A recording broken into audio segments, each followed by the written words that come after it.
water on the land. We are not actually making any steps to reach.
Weight on my shoulders,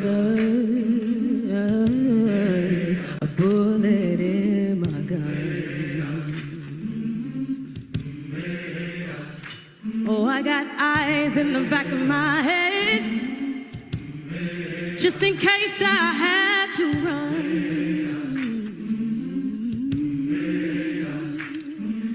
I do what I can when I can, while I can for my people.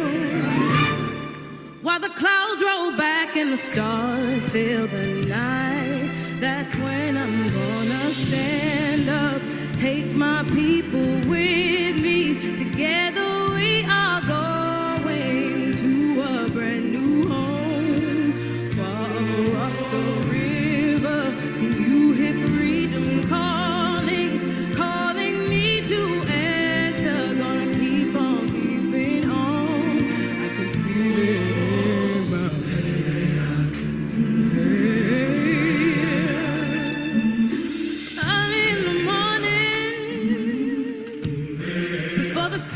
Begins to shine.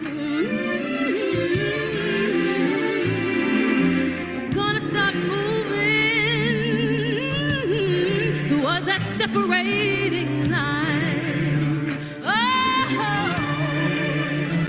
I'm waiting for mighty water. You know I got a made up mind. I made up my mind. And I don't mind if I lose any blood on the way to salvation. And I'll fight with the strength that I got until I die. So I'm gonna stand up, take my people with me. Together we are going to a brand new home, far across the river. You hear freedom calling, calling me to answer. Gonna keep on keeping on.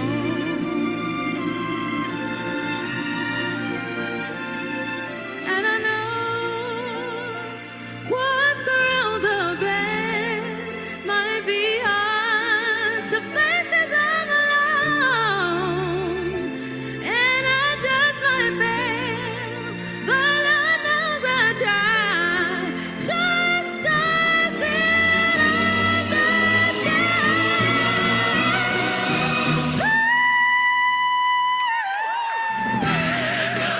Take my people. I'm going to a brand new home, far across the river. I hear freedom calling to answer. Keep on keeping on.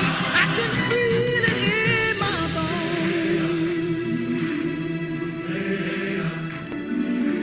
I go to prepare a place for you. I go to prepare a place for you.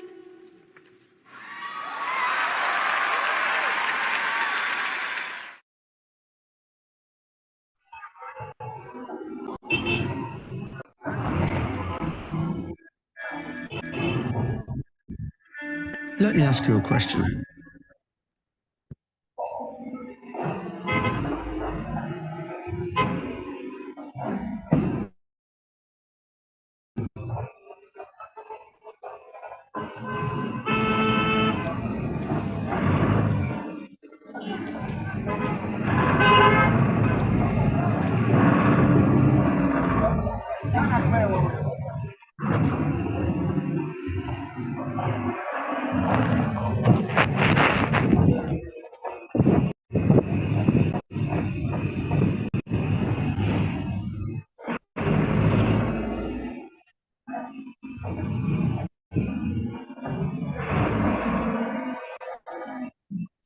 Hello, everyone. Good morning. Welcome to Tech for Good.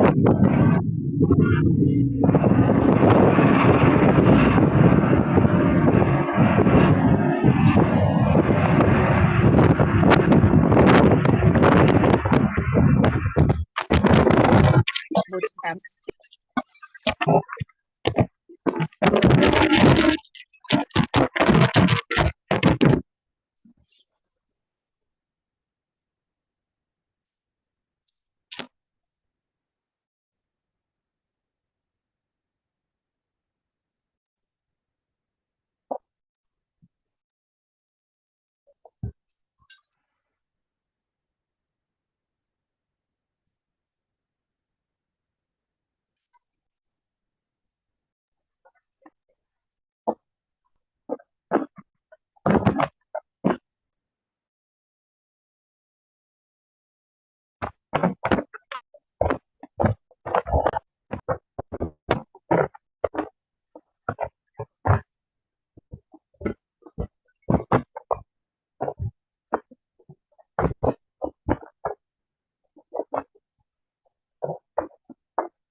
It's there.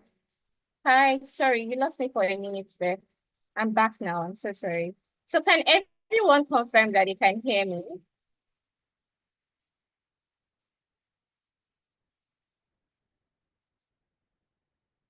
Okay, okay. So welcome again, like I said, welcome to today's session on for the ESG Bootcamp. Welcome. It's so nice to see you here. It's so nice to see you. Thank you for joining in. It's amazing that you are here. Just signify in the chat if you're excited to be here. Let me just see your stickers, your reactions, your emojis. Let me see, let me see.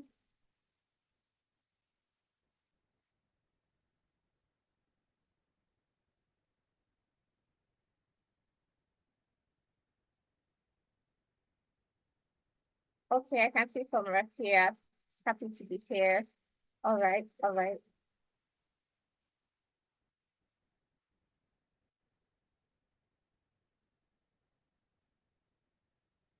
I can see from Adebayo. It's so lovely to have you, Adebayo. Lovely to have you here. Ayomide, lovely to have you. I can see all of your reactions. That means you're following, you can hear me. Welcome to today's session. Today, we're going to be looking at the week 4 topic, and it is on the importance of leveraging data and technology for ESG impact. That's what we're going to be talking about today. So hope you are here with your pen and your paper and you're ready to learn. If you have anybody on your group chat or anywhere that is not on this call right now, quickly send them a reminder and tell them that we are waiting for them. I see the number of participants is a bit lower than I usually see. So remind everybody that you can and tell them that we are waiting for them in the bootcamp. Bootcamp has started. And we have amazing people, like fully loaded, valuable people who are coming to teach us today, who are going to speak to us. They are here and they're already on the call, in fact. So I'm just going to introduce them. But before I do that, I want to remind us to be very respectful and cordial while on this call, like we have always been. Let us ensure that if we have any questions, we're sending them to Tech for Good so that it can be answered. And if there's anything at all, just type in the chat box and we would attend to them. I see some people already typed about the assignment and all of those things. So for your questions, send them to we@techforgoodafrica.org. And we will fill them. We will answer your questions as time goes on. So quickly, I want to introduce the speakers for today. We're going to have Mr. Alabi Latif. He's a representative from the Lagos State Government. He'll be speaking to us alongside Mrs. Elizabeth Obode. sorry if I got that wrong. She's a sustainability consultant at Eco Africa. And then we'd also have Mr. Samuel Austin, who's an ESG analyst at Eco Africa. All of these people will be talking to us today. So I want us to remember the house rules. If you have any questions, again, remember that you can send them to be@techforgoodafrica.org and we will attend to them. For today, we're not going to be doing our mentee session just yet, but we're going to still have our capstone project and our breakout room. So you will definitely have time to interact. But for right now, we just want to dive straight into our first session for the day. We're diving straight into our first session, and it'll be taken by Mr. Alabi Latif. If you know you're ready, and excited, I want you to just send your reaction in the chat box, like right now. Everybody, let me see how pumped you are to hear from Mr. Alani Latif. Come on. I'm waiting for your reaction. I'm waiting for it. He's going to be taking us some best practices for embedding sustainability in organizational structure. Okay. I see Adebayo's energy is really high today. That's very impressive. Jeremy, I see you. So let's give him a round of applause as we welcome him. I would see you. The next voice you'll be hearing is that of Mr. Alani Latif. I remain your host, Priscilla Obo, and I'm going to see you right after the first session. Bye, guys. Yes, thank you very much, Priscilla, for that intro. Once again, my name is Alani Latif. I would like to share my screen if you will permit me. Yes, I want to believe that everybody can see my screen as I speak now. Yes, if you can see my screen, you can just show me some sign, maybe a thumbs up or something. Can you see my screen?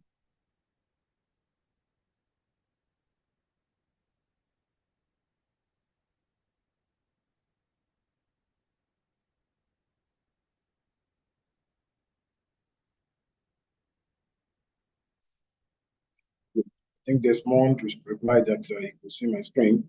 I dropped it, so I'll bring it up again. Yes, thank you, everyone. Once again, my name is Alani Latif. I am the coordinator of Lagos State Science Research and Innovation Council under the Lagos State Ministry of Innovation, Science and Technology. And I'm also the head of unit, e-governance and project management unit of the same ministry. And I will be discussing with us today collaboratively, because I will expect us to engage as I'm talking. You can actually drop your comments in the chat so that the host can curate them and then we can respond to them accordingly. So I want to give a brief background on ESG. And I say that ESG is actually environmental, social, and governance policies and principles that are crucial for sustainable development, economic resilience, and social equity, especially in Africa. We all are aware that the continent has the potential to lead in sustainable development due to its natural resources, very youthful population, and growing innovation. However, to achieve this, it's generally believed that Africa must learn from existing ESG models, acknowledge failures, and create inclusive frameworks that leverage African strengths. So when we talk about natural resources, you will agree with me that Africa is not in deficit of major international standard resources. We have gold, we have coffee around the eastern corridor of Africa, we have cotton, iron, and crude oil in the western corridor and dominantly in the northern corridor also. And the southern corridor, we have gold, we also have crude oil in some other spaces there and coffee.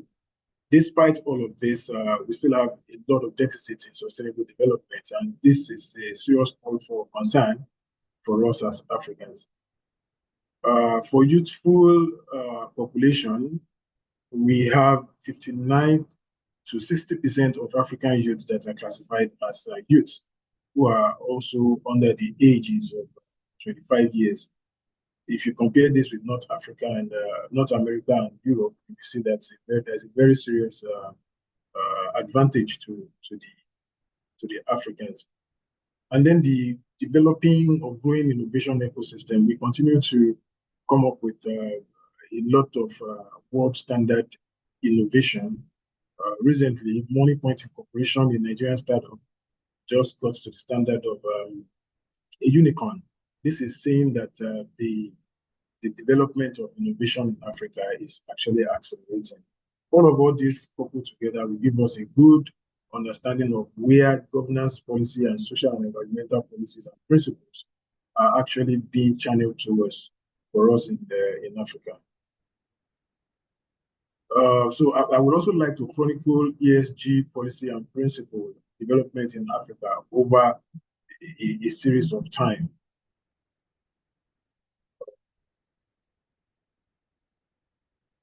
So in 1972, Africa participated in the United Nations Conference on the Human Environment, marking the continent's early engagement with global environmental issues. And in 1980, the Lagos Plan of Action emphasized sustainable development and self-reliance was actually created. You can have an idea of how Lagos has actually started far long. I mean, about 40 to 45 years ago, Lagos has a plan in place for sustainable development and self-reliance. In 1992, African countries adopted Agenda 21 at the Rio Summit.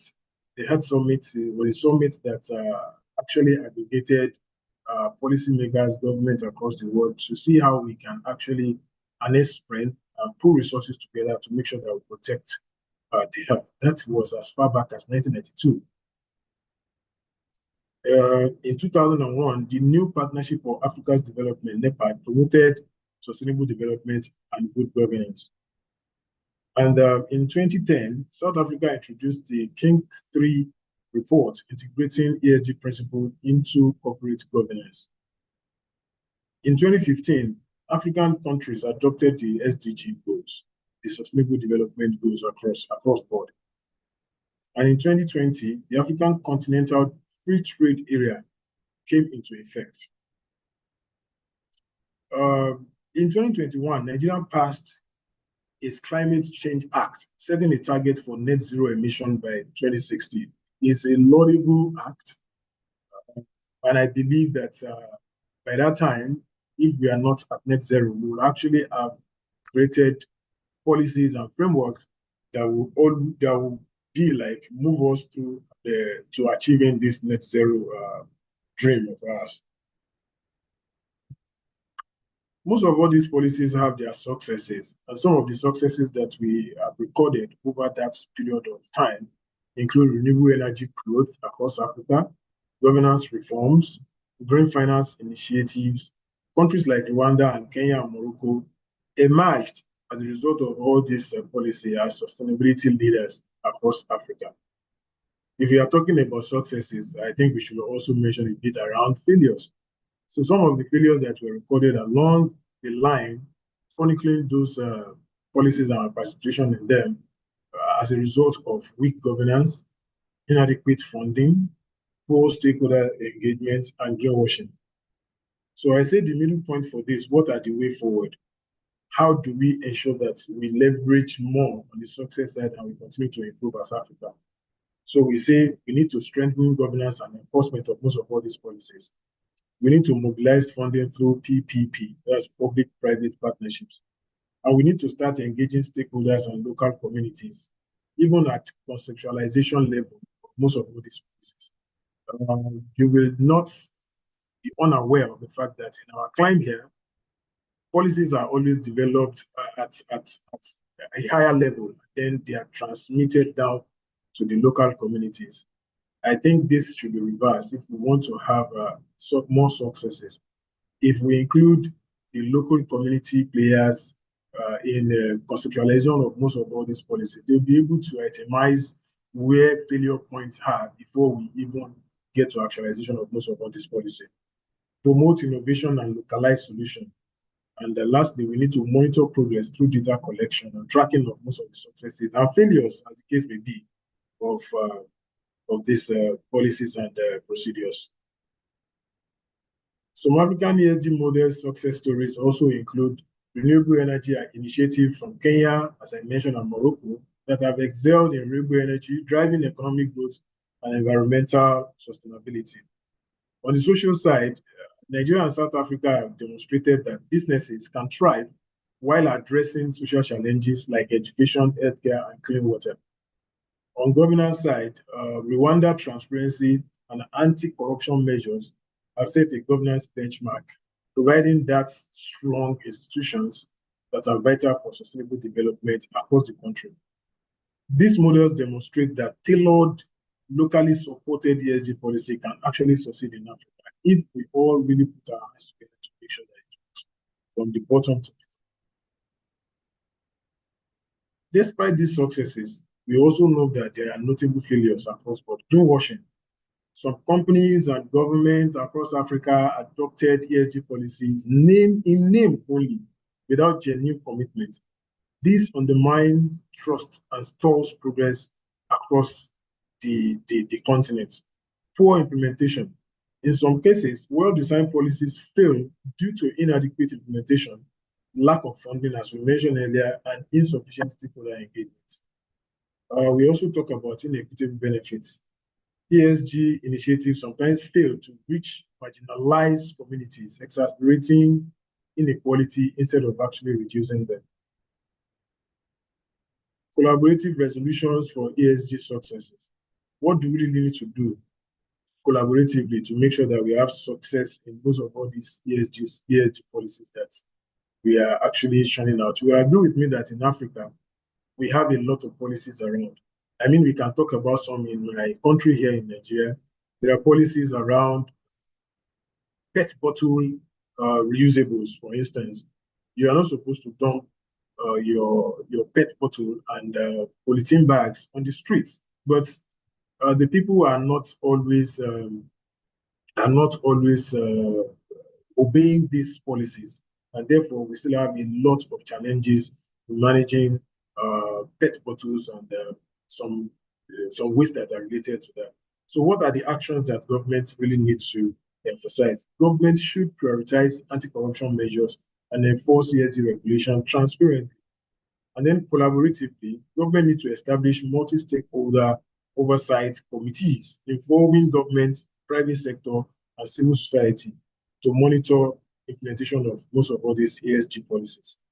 A very good example of where collaboration and some of all these actions has worked, I mentioned this earlier, is Rwanda, where anti-corruption initiatives supported by technology and community engagement have significantly improved governance in that country. I don't know if anyone is from Rwanda in the audience, so I think this is a very good one for Africa.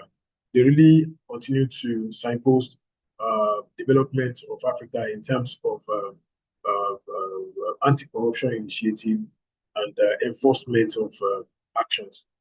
Increased funding and investments, actions that are needed here. African governments should work with international organizations, development banks, and private investors to close the funding gap for ESG projects. Collaboratively, we need to create blended finance models that combine public and private funding to de-risk investments in sustainable projects. Examples here again, the African Green Infrastructure Investment Bank, which will be established to fund renewable energy and climate resilient infrastructure. Stakeholder engagement. ESG policy must be co-designed with local communities, businesses, and civil society to ensure inclusivity and relevance. Collaboratively, we can organize regular town halls, workshops, and consultation to gather input and build consensus. A good example here is Ghana's community-based forest management programs, which successfully involve local community in conservation efforts. Combating greenwashing and promoting transparency. Action here, government and industry can establish clear ESG reporting standards and penalties for greenwashing.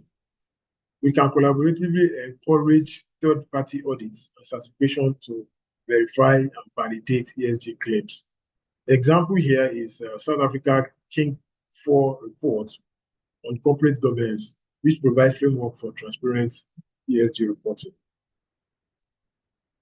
Another resolution that we can look at is to build data and monitor systems. The actions for this are Africa can invest in data collection and analysis tools to track ESG progress and identify gaps.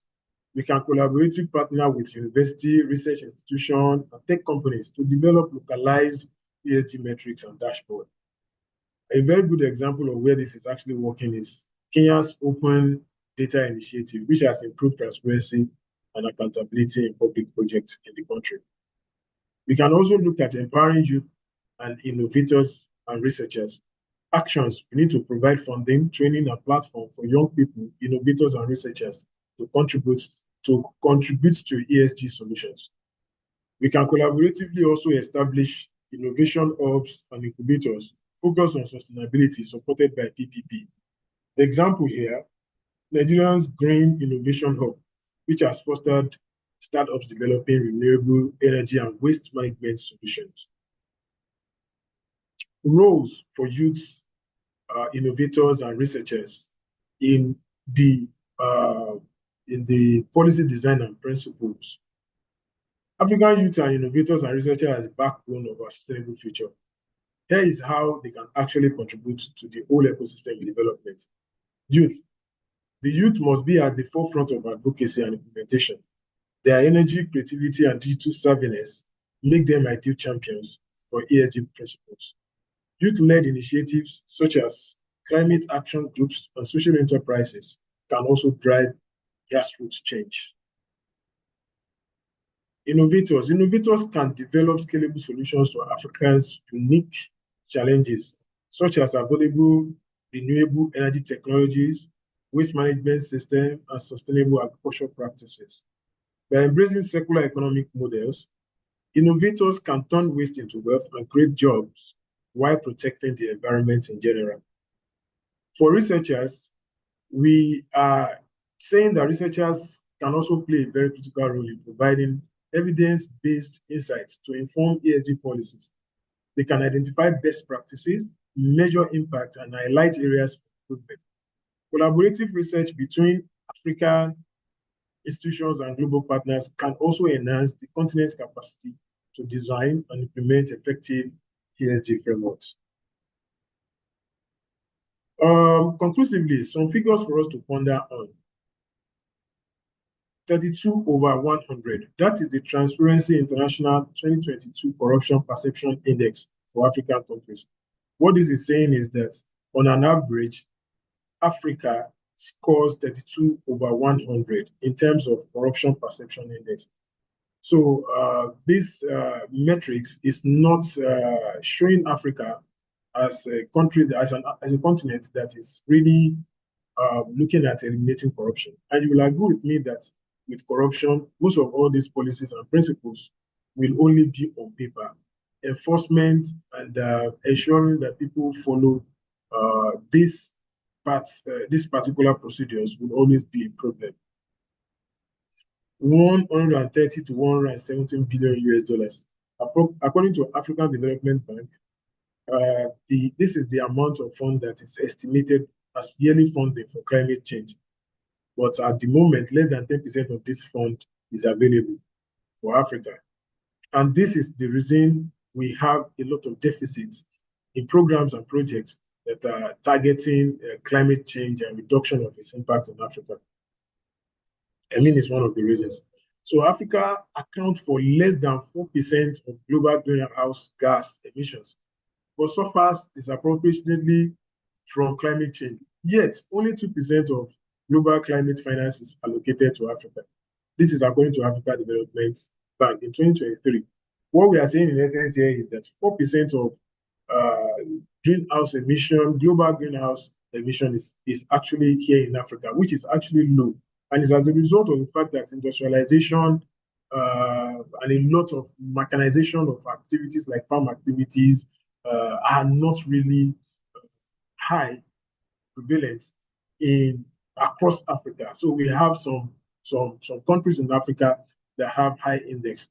But as we have countries in Africa with high index, we also have a lot of countries that are also with very low index in this regard.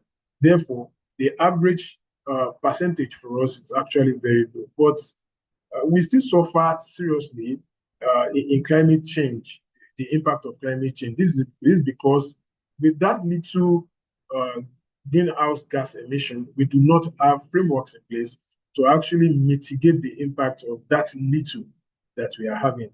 And this is also as a result of the deficit in funding that we mentioned in the last bullet point. 30%. African countries have systems in place to track progress on the SDG, and this is not very good for us. The SDG goal was adopted by all African countries, but unfortunately, most of African countries do not have trackers in place to actually measure how they are doing along the lines of all these 17 goals. Over 600 million people in Africa lack access to electricity, and 40% of the population lives below the poverty line, according to World Bank in 2023. Many ESG initiatives failed to address this inequality, and this is also a very serious call for concern.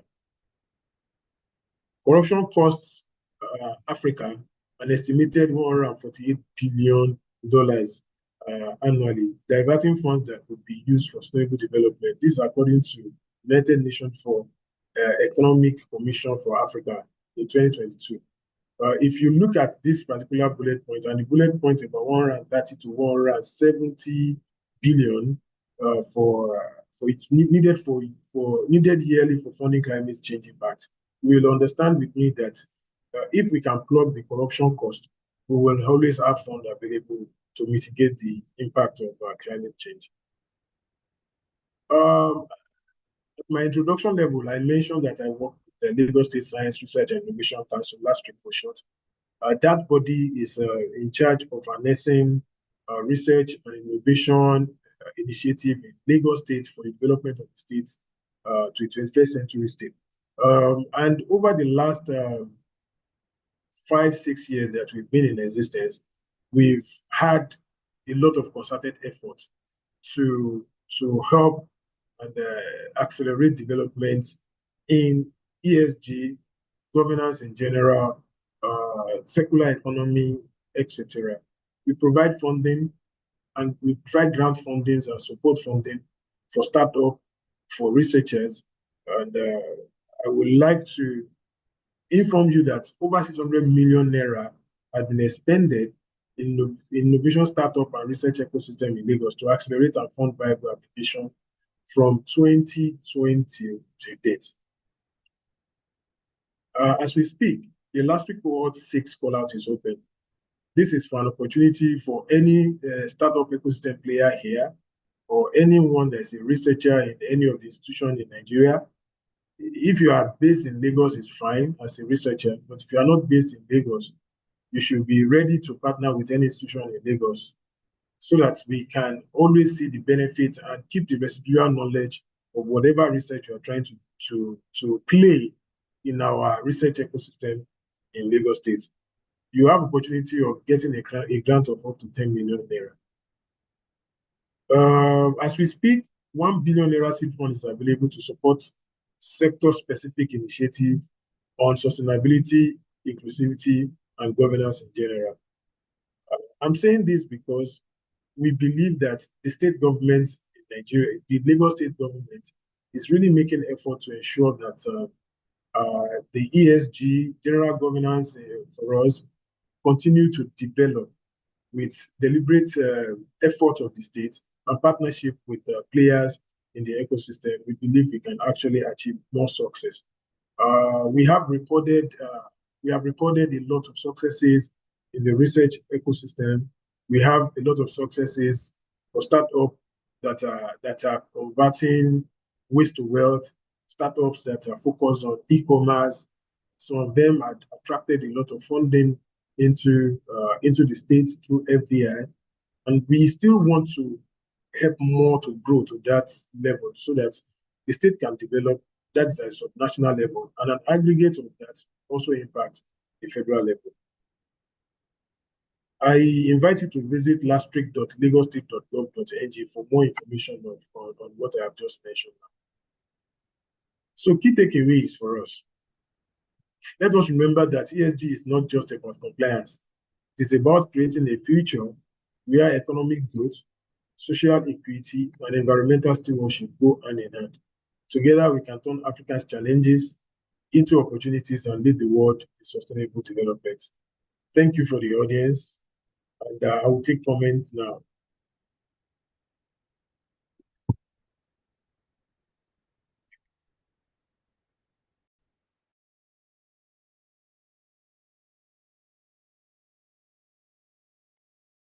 Thank you very much, sir. That was indeed an insightful session.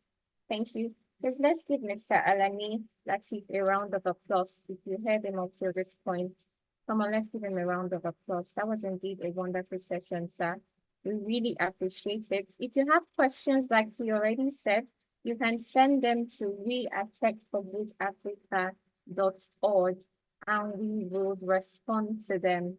If you have questions, I think you can also type. We'll be able to take 1 or 2 because he still has about 5 minutes to go. So you can just type. If you have a question, just type. Maybe I'll just take the first 2 I see. So he can quickly answer them in 5 minutes. So if you have a question, you can quickly type it in the chat box. You have an important question to ask. You can quickly type it. Remember, we have just 5 minutes. So in that 5 minutes, I want us to use the opportunity to answer at least 1 or 2 questions before Mr. Alani leaves us. I was not able to read his bio earlier, but I will read it again so that you can know how to tailor your questions. And if you want to connect with him, you can know what areas your discussion can be on. He's the coordinator of the Lagos State Science Research and Innovation Council with nearly 2 decades of experience as an IT business analyst. He has developed a strong expertise in the field.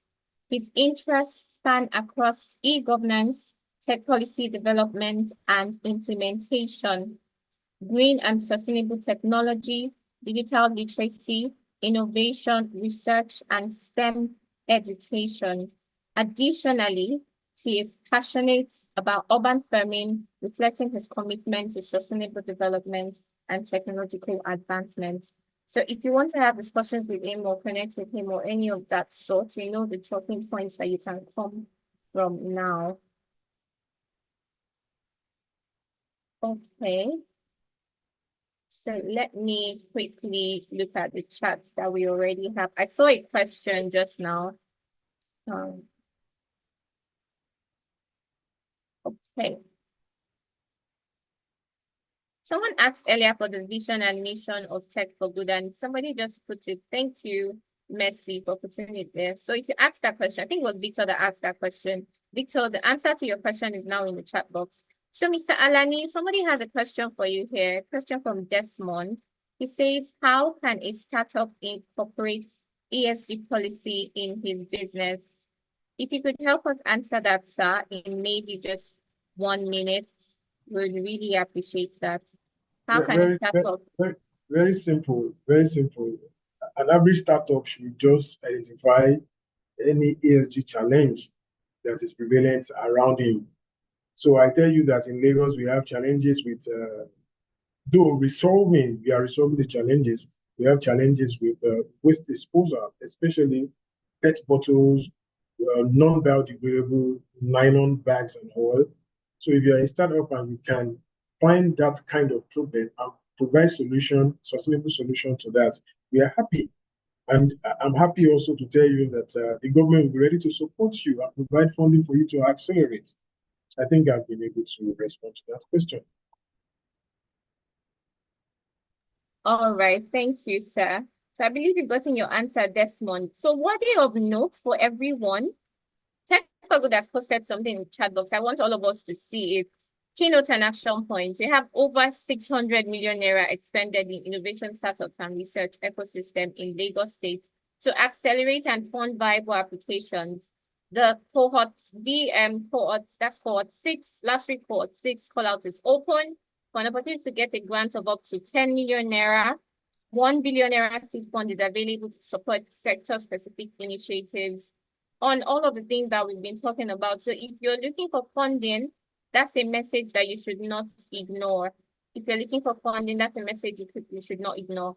Romian is asking how he can get the presentation. So I believe that Tech for Good is going to handle that, how you can get the presentation.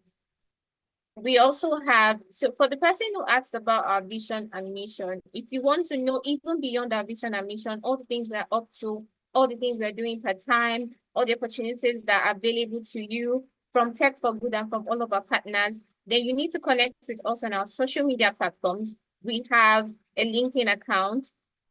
We are also on YouTube. So this session is there so you can go and have a rewatch if you need to look at anything again or you need to listen to what Mr. Alani said again. And on this note, I would say that's a wrap on the first session for today. Thank you so much for your participation and a big thank you to Mr. Alani Latif. Really appreciate that you spent your time and you share this amount of knowledge with us. We are so grateful. The next face you'll be seeing now is my face. I know you've been hearing my voice, but you're going to see my face right about now. But before that, I want to tell you that we're moving straight into the second session. Moving straight into the second session. And okay. Tech for Good is making a lot of announcements in the chat box. So I want us to make sure we are looking at it. International Women's Day is coming up in person and virtually on March 8th. The link is going to be shared very soon. Oh yes, so you can see my face now. I'm back. I'm happy to be back and seeing you and you're seeing me. Tech for Good, if we are done with the announcements, I would like to introduce the second speaker.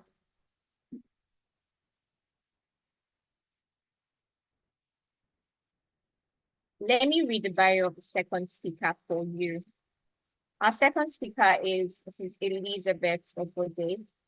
She is a co-founder of Circular Carbon Africa, specializing in carbon market sustainability and green infrastructure. She's a former senior strategic consultant for energy, industry, and natural resources across the Middle East and Africa for Oliver Wyman. She has expertise in critical mineral supply chains, ESG strategy, and renewable energy systems. She holds an MSc in chemical engineering from Texas A&M and a BSc in petroleum engineering from University of Ibadan. That's a very, very impressive educational history, I must mention.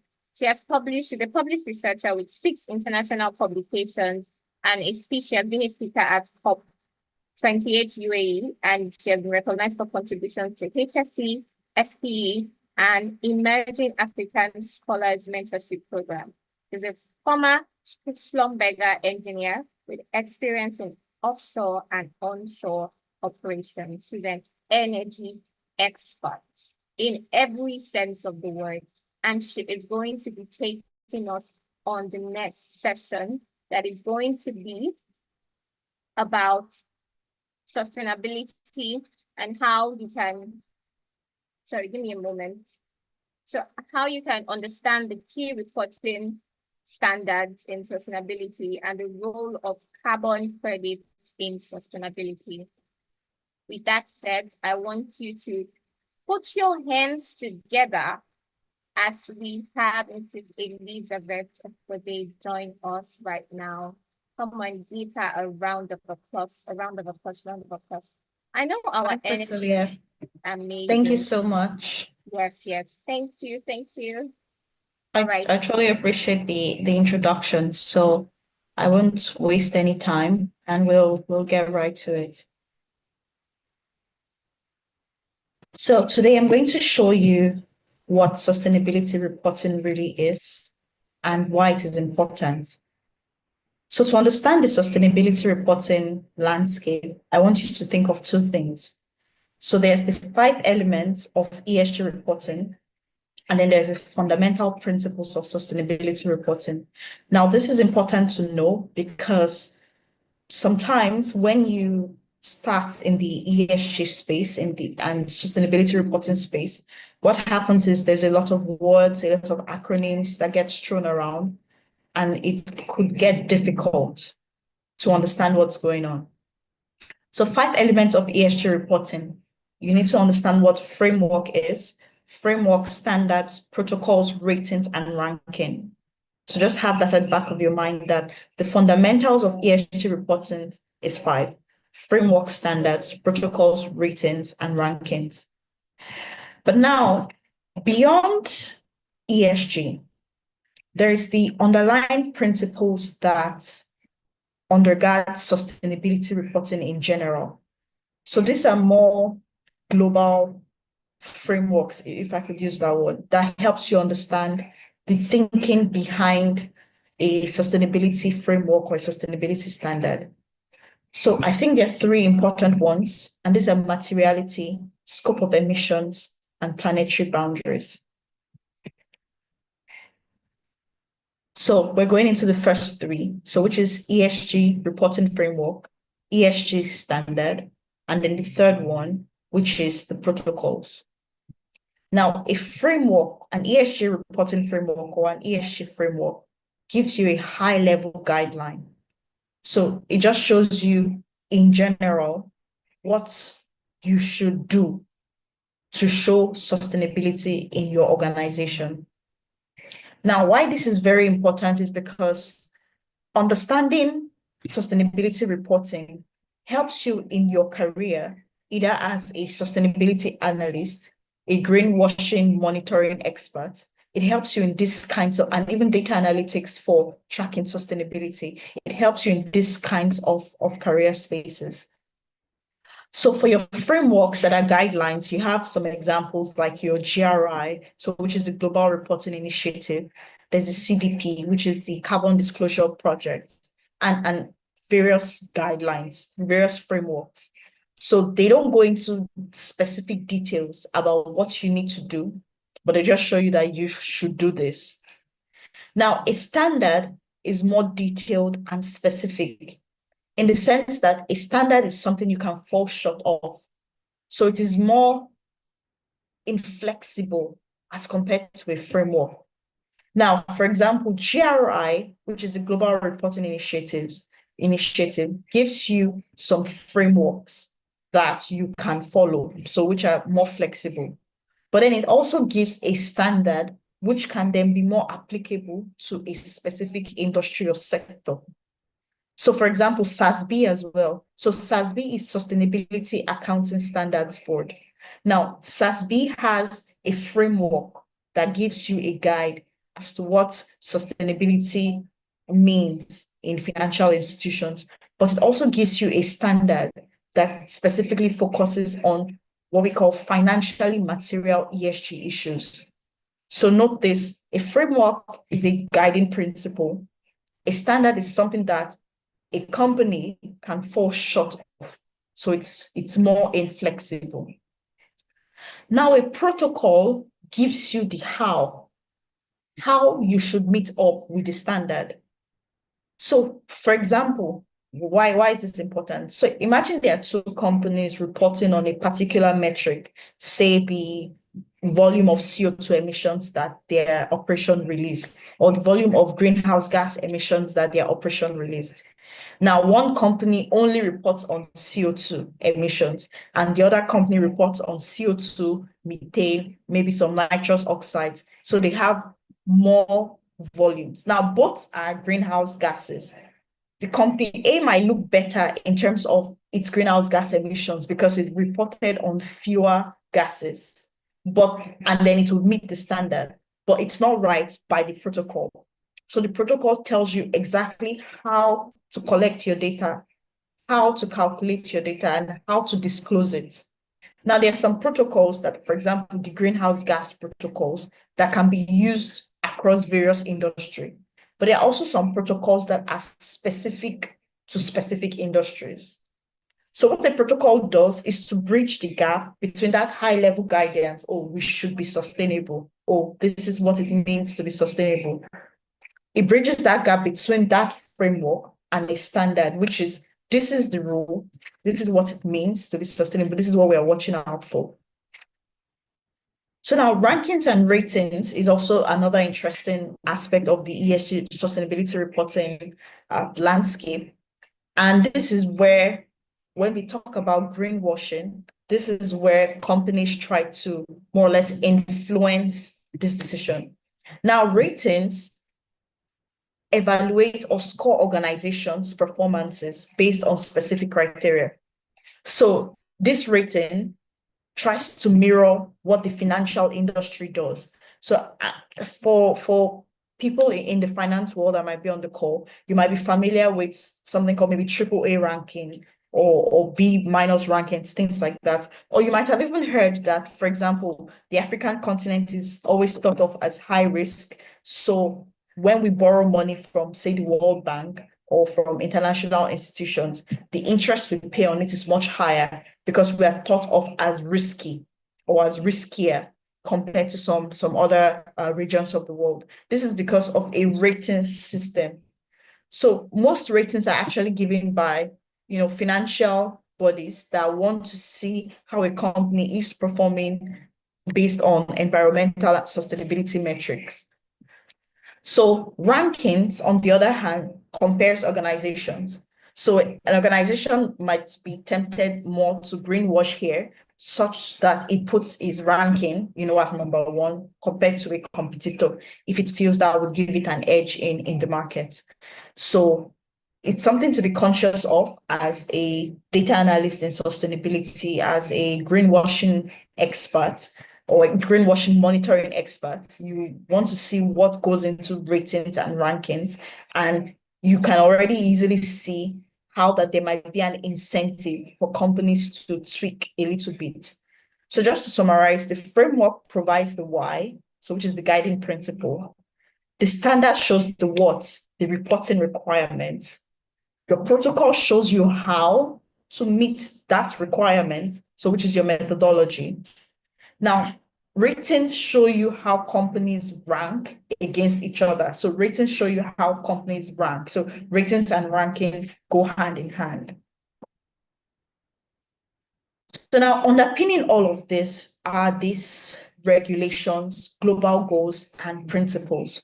So in the world today, in many regions of the world, sustainability and ESG requirement is not hard-coded into the law. But there are some regions, and most notably in Europe, where regulations are more or less fixed. So if, for example, you decide to pursue a career in ESG reporting and monitoring, you need to have context of the region. So if, for example, the government of that region specifies that you need to use this particular standard, then already you don't have a choice between one or the other. But where there's no government regulation, then your discretion and insight as an expert in this space comes into play. So there's some regulations already established by governments in some places. Now, global goals are what we generally refer to as the SDGs. So even if you're not sure of where to start from as a company or as the chief sustainability officer of an organization, or just as a consultant, you want to first look at global goals. So if there are no regulations that prescribe what to do, you look at global goals to see, okay, my company affects SDG 1, 2, 3, for example. And from there, you can then sort of go in depth into those SDGs. Yes, there are 17 SDGs, but then for each SDG, there are trackers or indicators.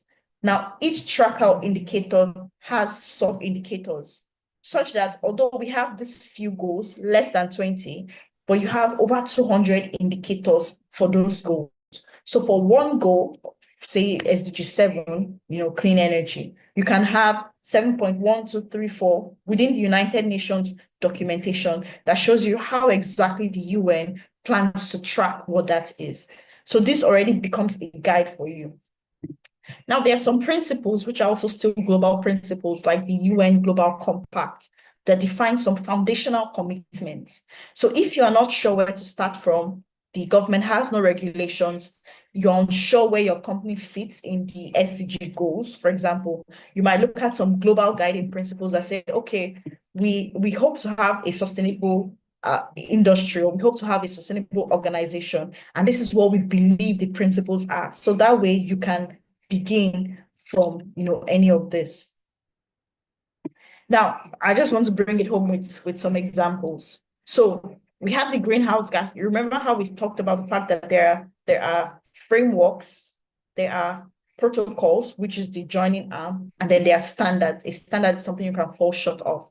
So we have the GHG protocol, so which is the greenhouse gas protocol, very detailed, that tells you how to measure your emissions. For example, the human being breathes in oxygen and breathes out CO2. Does that CO2 that we breathe out count as part of what to report? Just as a funny example. Well, no. So the GHG protocol tells you exactly what to measure. Now, the GRI standard is, as we said, a standard is something you can fall short of. Now, this then tells you as an organization in this particular industry what you should look out for.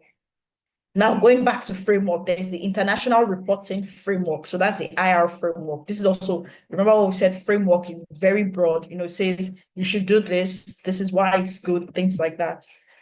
So it's a broad framework. It integrates reporting of both financial and environmental consideration. Now, there's the CDP water protocol. Now, you remember what we said, the protocol is very detailed. It tells you how to measure specifically. So what type of water consideration do I need to have in mind as a company? So does the water I drink, for example, count in measuring my greenhouse gas emissions, or my water use or water stress? Does the water my employee uses, what counts? By the way, all those counts. So going on, we have the ISSB standards. So you recall what we said, a standard is something you can fall short of. Now, this will be so important. ISSB, IFRS are so important if you're looking at sustainability of financial institutions, especially, of which finance underpins many things, that we do, or almost all of the things we do in corporate. So there's a CDP forest protocol. So just going through, just to show you some example, protocol, very detailed. If I plant a tree in my backyard and it grows, is that a forest? Does it count? What kind of tree counts? Things like that. The forest protocol is detailed in that. So this is just to give you an example so that you get a feel for the difference between a protocol, difference between a standard, and then difference between a framework. So just to still bring it home again, it's not exhaustive. So ratings and ranking, you recall how we said it's mostly financial institutions that try to rate companies to see how they are doing in terms of sustainability. So ratings and ranking organizations are, for example, your MSCI, which is a popular one. There's Moody's as well. Moody's is a very, very big one globally. There's the S&P Global. So when you hear, oh, it's a Fortune 500 company, so S&P is the company that ranks, Fortune 500, things like that. So there's also Bloomberg.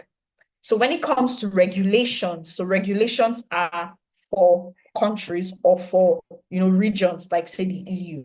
So they are regulations. So if you are working with a company in one region, you need to be sure if there's a regulation, government regulation, that underpins that kind of reporting. If not, then you are free to choose a framework and your protocols. Then you have frameworks, for example, your TCFD, your CDP, things like that. Then you have standards, so which are, like we said, laws fixed in stone. Then you have other global principles like your SDGs and your PRIs, things like that. So just order of integration. So you have your framework selection. You choose that, oh, for example, I'm going to go with this particular framework. Then you identify the standard that is associated with that framework. Then you see how then your protocol would help you meet that standard that then ties into your framework. So this is how to think about making a sustainability report. And now this is very important because as people who truly care about the environment, you want to be sure that in making your report or even reading the report of another company, you want to be sure that they have done rigorous work. There's no greenwashing. And even if you are an environmental activist on the call, you don't want to say that in pushing through your points, you want to be as factual as possible. So, because it's so clear when there are standards that the data matches or does not match, then it's clear where people are falling short. So, and once it's clear where the gap is, it's easier to take actions. That is the reason why sustainability reporting, understanding the frameworks, the standards, protocol, understanding where they fit is very key.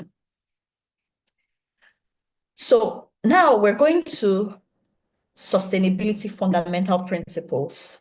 And why I decided to include this is because when you start in sustainability reporting, even in the space, it's so confusing sometimes. So many acronyms, GRI, SASB, so many things going on that sometimes one gets, a bit stumped when you're coming in.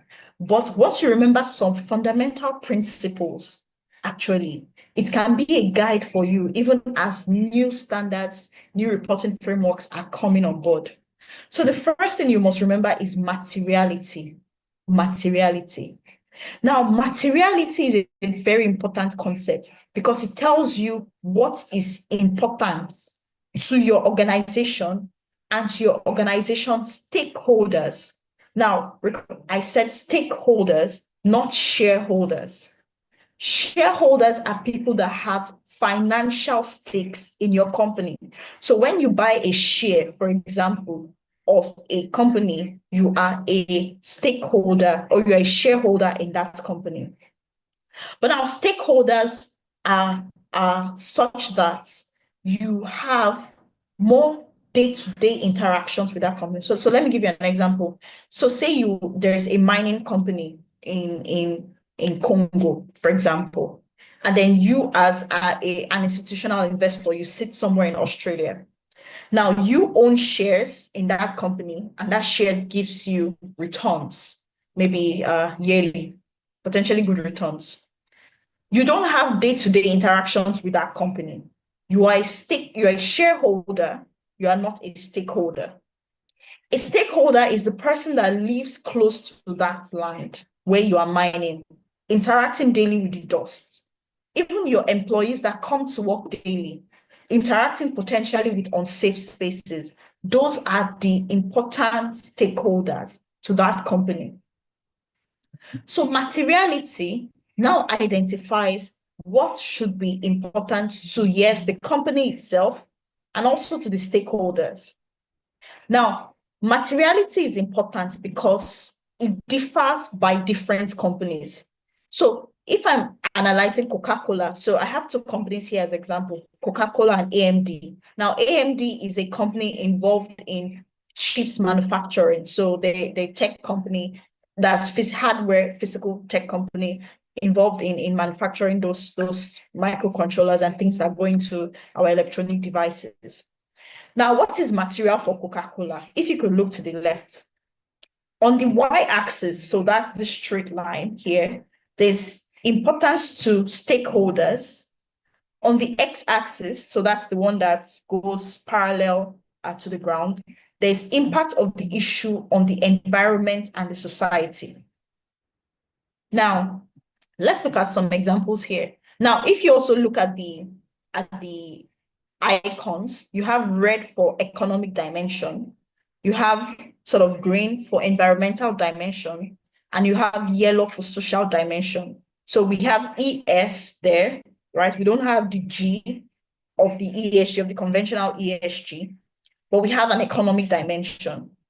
And we'll talk about a bit more about that G dimension going forward a bit. So for example, look at this graph. Now, look at packaging and waste management. Packaging and waste management is, so packaging and waste management over here is important to both the stakeholders that interact daily with the company and the company itself, because it has high impact on the environment and society. Now, packaging and waste management might not mean as much, of course, depending on where that company sits, might not mean as much to a company like Google, for example, that deals in digital products.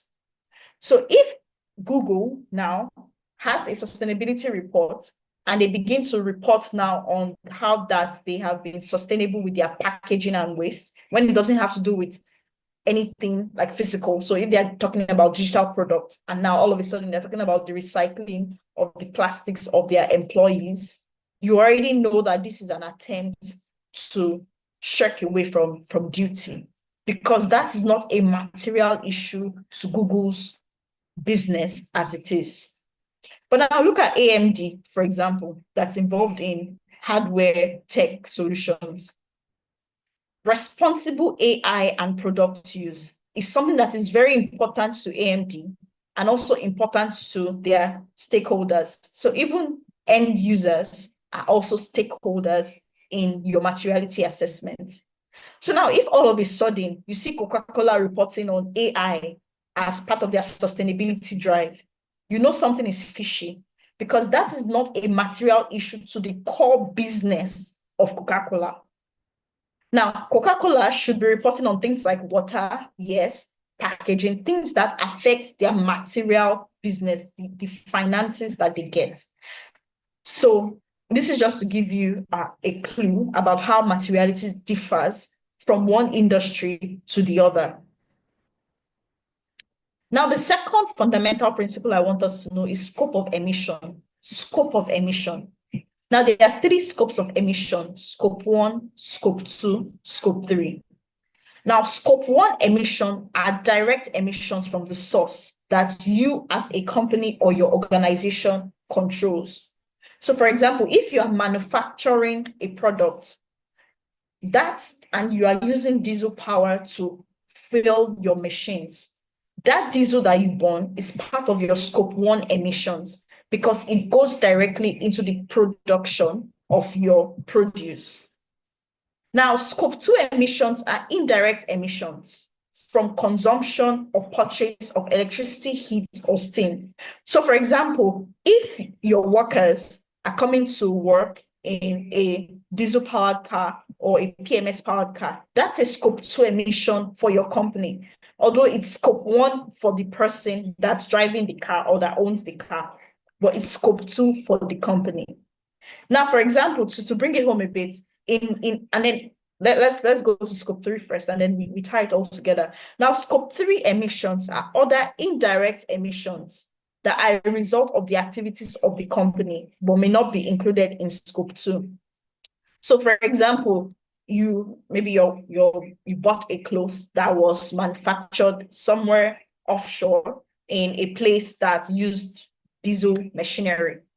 That's a scope 3. So there's an emission embedded within the material you're wearing, but it's not from your direct actions. So that's the kind of scope 3 emission. So, for example, if you, for an oil company, for example, an oil company produces, oil and gas. Now, there's some emissions associated with the production of oil. But don't forget that oil produces the most CO2 during combustion. The combustion of oil, for example, that was produced from Shell in one of their offshore assets, is not a scope 1 emission for Shell, but actually scope 3. Because Shell produced the oil, but somebody else burnt it. That burning is scope 1 for that person, but scope 3 for Shell. Such that when a company says that we are going to be net zero by XYZ, you want to be sure what scope they are talking about. Are they saying we are going to be net zero in our scope 1? Are they saying we are going to be net zero in our scope 1 and 2? So far, there is no company in the world that has decided to be net zero in their scope 1, scope 2, and scope 3 emissions. So that you have context when you are reading a sustainability report and even making one yourself. So that if you are doing a sustainability report with a board, the board and you, the sustainability experts, you agree that, okay, we will try to limit our emissions, and this is the scope we would be working with. So when you hear sweeping statements like we will reduce all emissions to net zero, something should tingle at the back of your neck that there's something potentially wrong here, because it's so difficult right now to get scope 3 emissions to net zero. So this is a fundamental concept. Now, the other fundamental principle I want you to understand is planetary boundaries. Planetary boundaries. Now, the whole reason for sustainability in the first place is to ensure that the Earth as we know it continues as we know it. So, and for this to happen, there are some boundaries that determine what the Earth currently is like now.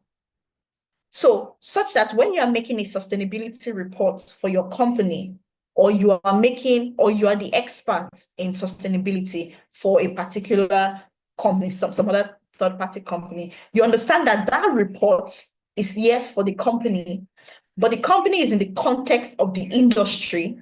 That industry is in the context of the world. And then the world, I mean, now is planet Earth, which we are trying to preserve. So that it's not as though the sustainability report was something outside of Earth, as there was something else separate from the full desire we have for Earth to remain as it is. So in 2009, space science is a bit difficult. So at that time, scientists only knew of 7 boundaries. And as of 2009, we had crossed 3 boundaries. We had crossed climate change boundaries, biosphere boundary, and then the biogeochemical boundaries flows. So that speaks to your phosphorus and nitrogen flows on the Earth. So when we talk about sustainability, we don't only mean CO2 or lack of CO2. We really are talking about it in the context of the planetary boundaries. So you have your climate or climate change, even stratosphere and ozone, which we had crossed slightly a bit back before the Montreal Convention that prevented the use of CFCs, which is what affected the ozone layer. So when we stopped using that, the ozone layer repaired itself, and now we're back in the safe zone with the ozone layer. Then there's also ocean acidification, which we are almost crossing that boundary. So when you hear people talk about things like the coral reefs, how that they are losing their colors, things like that, how that the fishes are dying, it's still sustainability in the context of planetary boundaries. So even freshwater change, land system change, biosphere integrity, things like this, these are all planetary boundaries. So when you are thinking of sustainability reporting, in addition to the SDGs, if that's where you're starting from, in addition to government regulation, it might also be very interesting to see where your company sits in helping us either go beyond planetary boundaries, or potentially bring planetary boundaries back into the green zone. So as of 2023, scientists have assessed 9 boundaries, and then they've realized that we've actually crossed 6 of those boundaries. So which is not very good. So I'm going to stop here, and I thank you so much for your time and your attention, and I'm hoping to take any questions that you may have.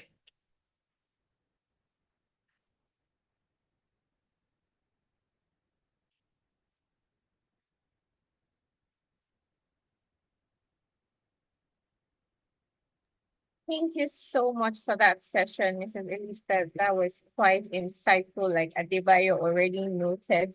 That was amazing. Please let's give her a round of applause in appreciation for what she has taught us today, how to measure and all of those. I'm very sure we learned something. Let's give her a round of applause. Thank you so very much. Like we did for the first session, I'm going to give 1 or 2 people an opportunity so I'm going to give just one person an opportunity to ask a question, because she still has 2 minutes to go. So in that 2 minutes, I want to give one person an opportunity to ask one question. If I do not see in the next like 15 seconds, I would try to take this question I saw earlier from someone who was in the chat box. I saw a question earlier. So let me see if I can still see that question somewhere. Okay.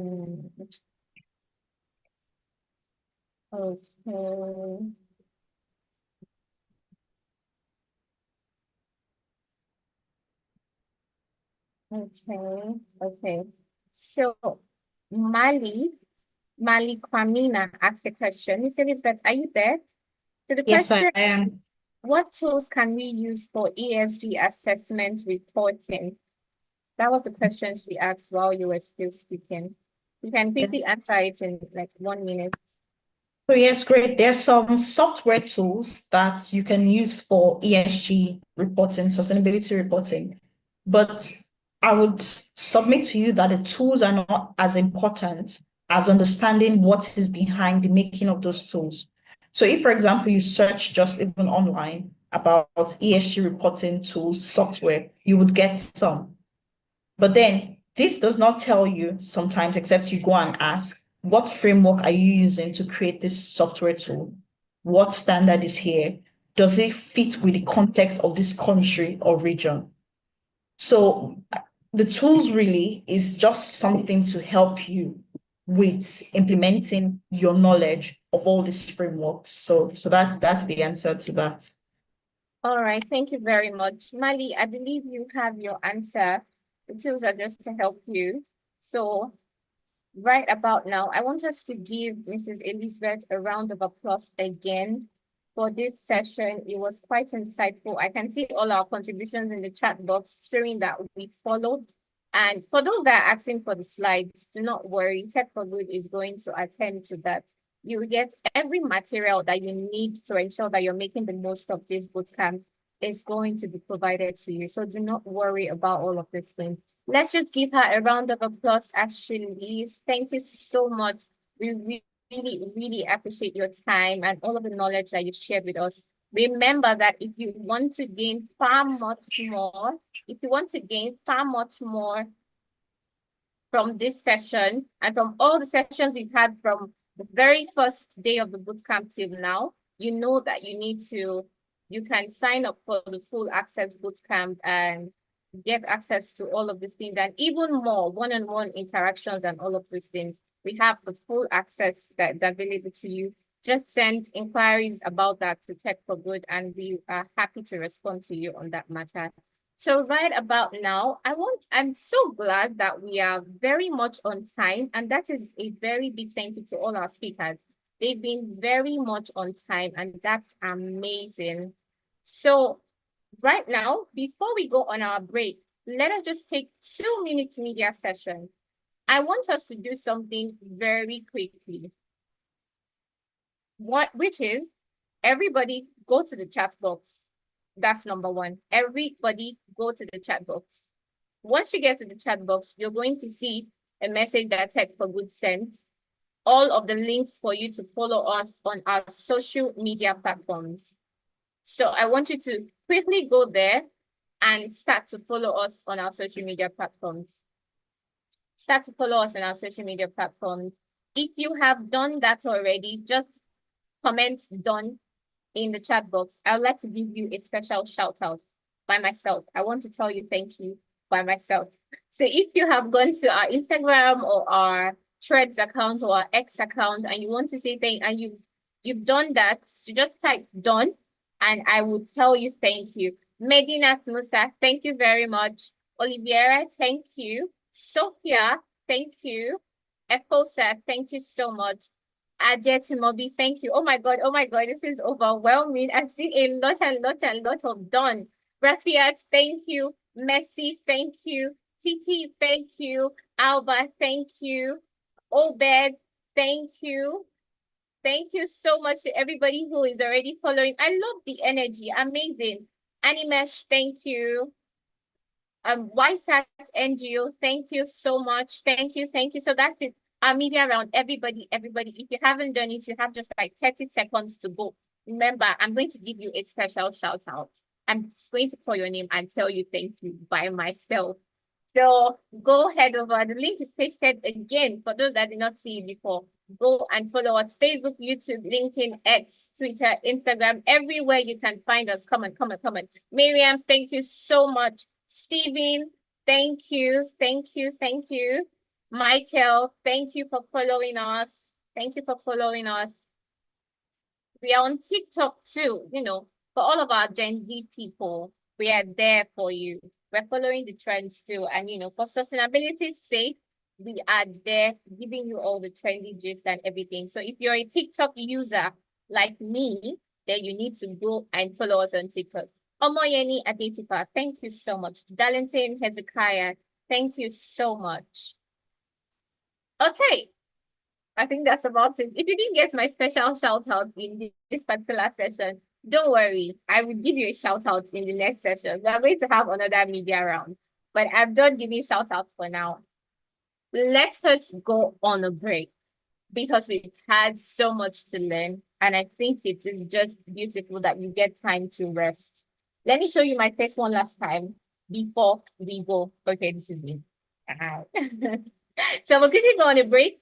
Our break is going to start at exactly 12:20 p.m. West African time, and we'll finish at exactly 12:25 p.m. So once we are back from our break, we'll go into our breakout rooms and do our capstone project too. Your break starts now. Take the time, like I always tell you, to stretch. If you're sitting for a while, stand up, drink water if you want to, or you want to take any other beverage. Just ensure that you rest. Get ready, get prepared. If you didn't have a note and a book before, a note and a pen before, quickly grab it before we come back for the breakout rooms. I've taken about like 15, 20, 30 seconds out of your break time. So let me stop here so you can go have a break and I can go have a break. I would see you by exactly 12:25. Do not be late. Bye.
Hi. All you boot campers on a break. We have just 1 minute to go. I just said I should pop in to tell you that you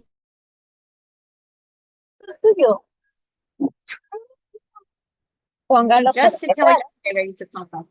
Okay? I'm not here to stop you from having your break, but know that we have less than a minute.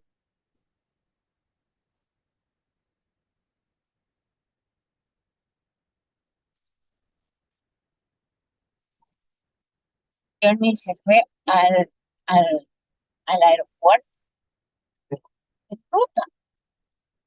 Pues he estado mandando mensajes que niña me voy al aeropuerto porque bien ruta, no llevo celular.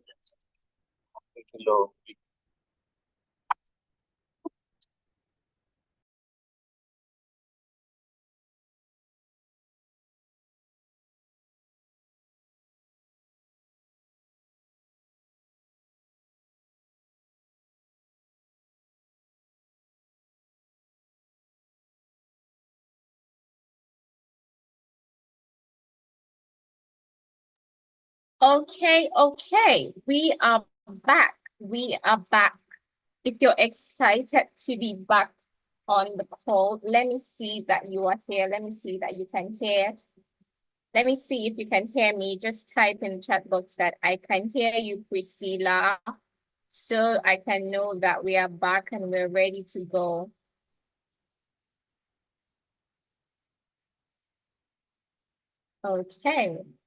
Okay, so Sophia can hear me. Let me see now. How many of us are back here? Okay, Wisdom can hear me. Okay. I see that about like 10 people have gone from the count, from what I'm counting in the participants. So if you know anybody that left,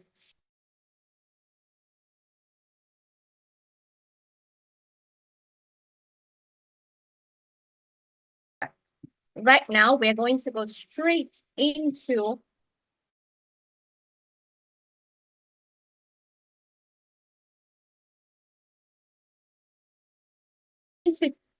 now in,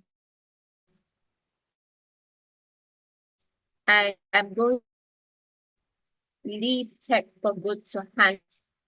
But right before I pass it over to Tech for Good, I want to mention again that someone mentioned that on TikTok we have just about 8 followers. And if you know you're a TikTok person and you use TikTok, please follow us on TikTok. Come on. Have you not been enjoying all of the things we've been dishing out to you? I mean, if you don't want to miss out, if you want to stay updated, do follow us on TikTok if you have the TikTok app, you know, and let us stay connected. Let us stay connected. Very, very important. Okay, right now I would hand over to Tech for Good so that you can go into your breakout rooms. I'm very sure many of you cannot wait to interact and have those brainstorming sessions with your fellow bootcampers. So yes, the next voice you're going to hear or the next instruction you're going to receive is going to be from Tech for Good, and I'll speak to you much later.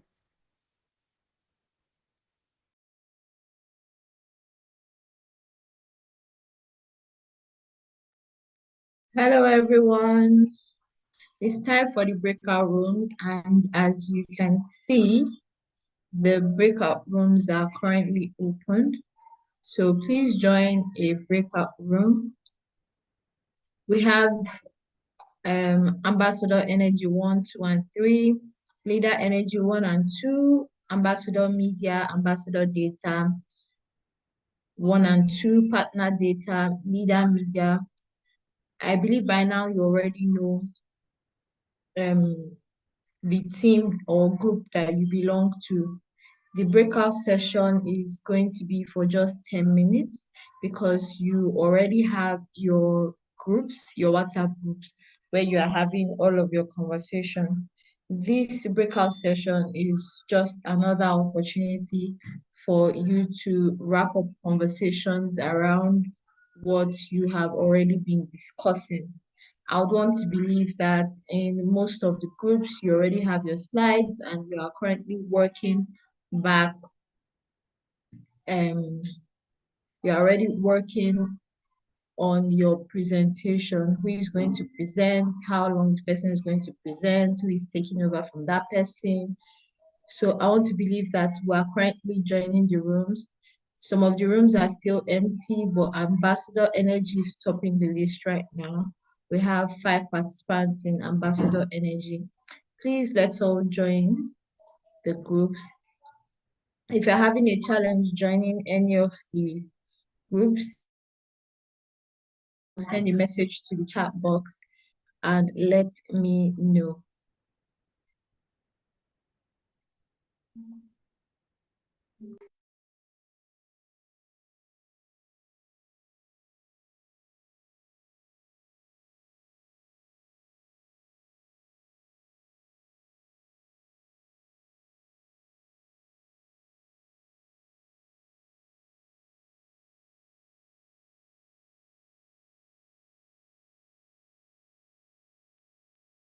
Hello. Hi, Hello, can you Zara. hear me? Hi, Yeah, Zara. good evening. Hello. Please, I don't know how I can join the breakout session because I see no links. There's supposed to be a pop-up on your screen if you're using a mobile device, and it's supposed to show you that All right, okay, I've seen it. Thank you. yeah.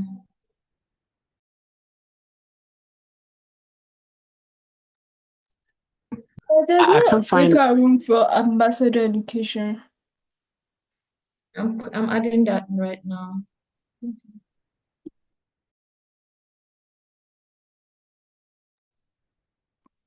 There's no breakout room for leader design.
Not even a cover for it. Yes.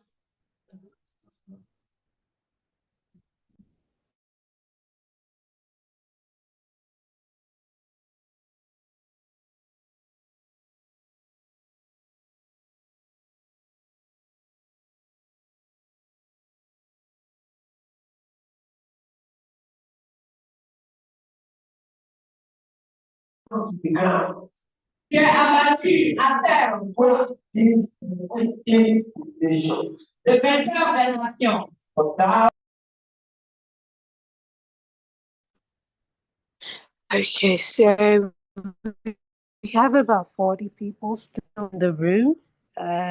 Just trying to get clarity. Are you having some challenges? Darlington, can you see the leader design now?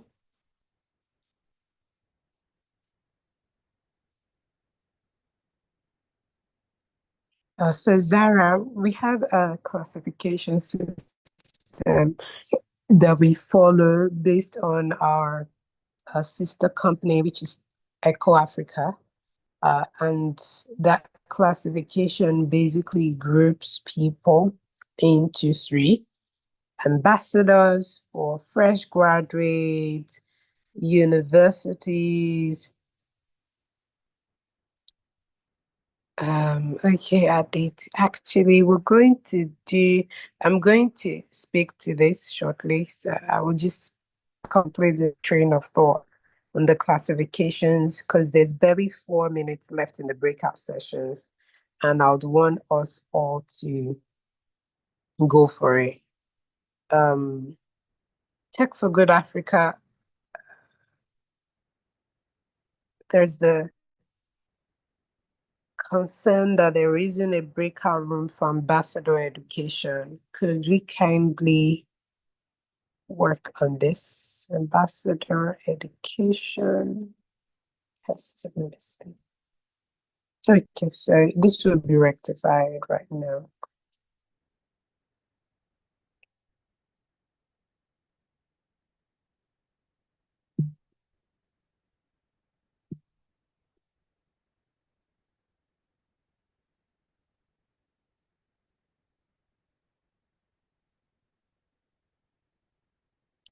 Just trying to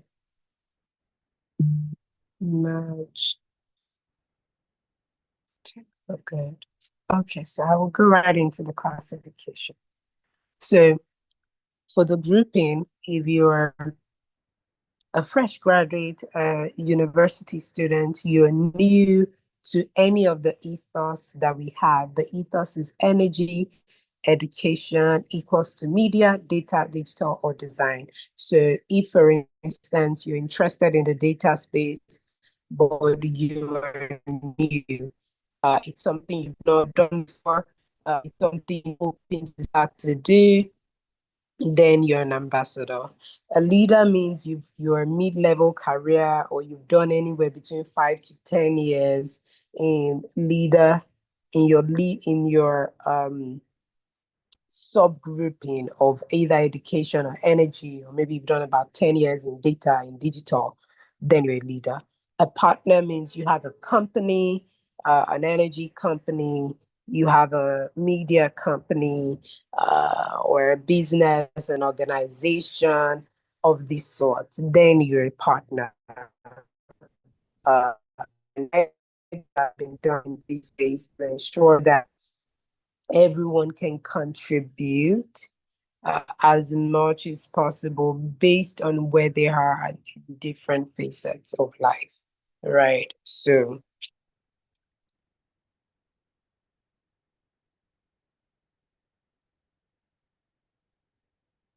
I hope that helps.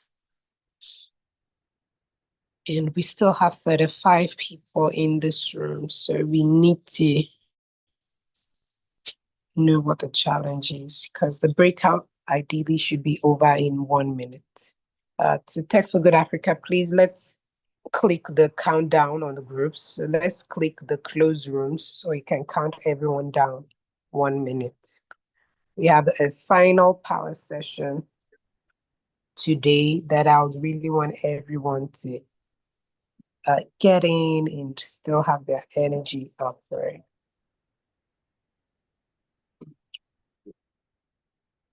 Yeah, hello. My challenge is I don't know which group to join, so that's why I need a quick clarification to understand which one to join. Okay. Okay, so Tech for Good, please let's give about 10 more minutes to the breakout rooms. Adama, can you hear me? I closed it already. I have to restart it. Is that fine?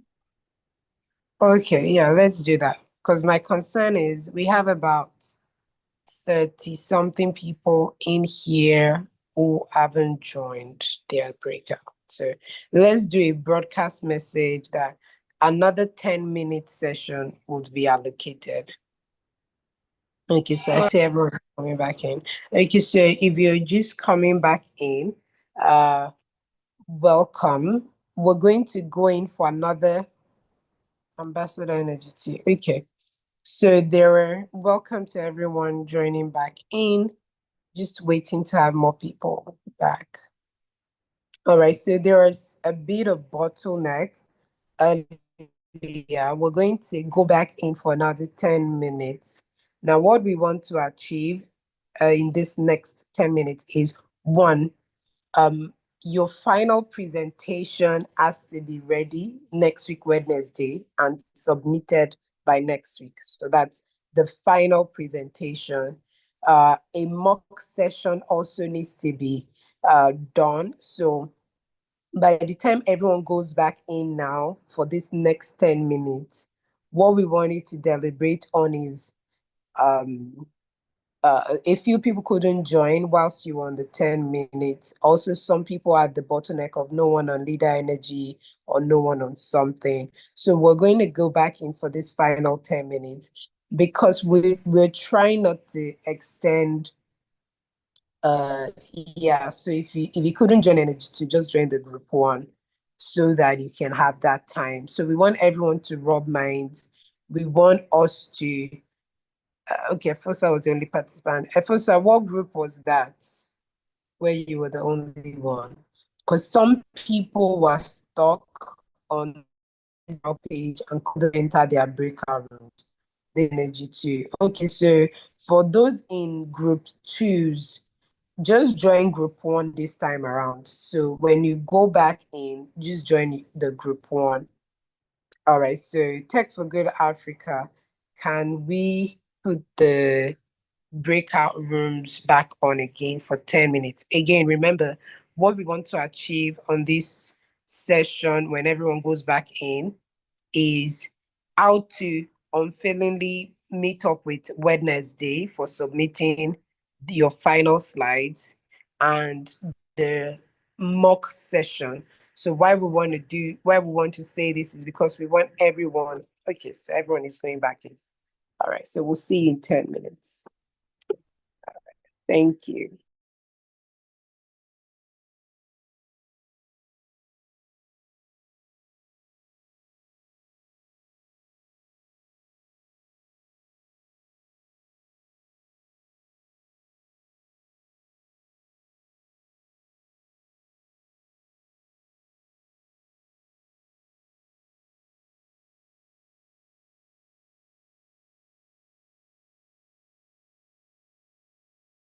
Okay, so I think Adit had a question earlier, or was it Zara? Someone unmuted and was still a bit confused as to what to join. So if the confusion, because I really want everyone to be in their subgroups this time. Halba, Abdurrahman, Animesh, Aziz, Blessing, Constancia, please type in the chat box what's the challenge you're having. If you're wondering, should you be in energy, should you be in education, should you be in media, data, digital, or design? The best way I'll share is whatever you're passionate about or looking to grow in or looking to move into. So we've had people who are energy experts and enthusiasts who are saying, no, the next phase of my career, I want to move into data. So whichever aspects you're looking to. Malik Kwamina, are you still having trouble joining your subgroup? Ojile, Nahom, Elias, Desi, Deborah, Esther, Ahmed, Lulu, can you hear me?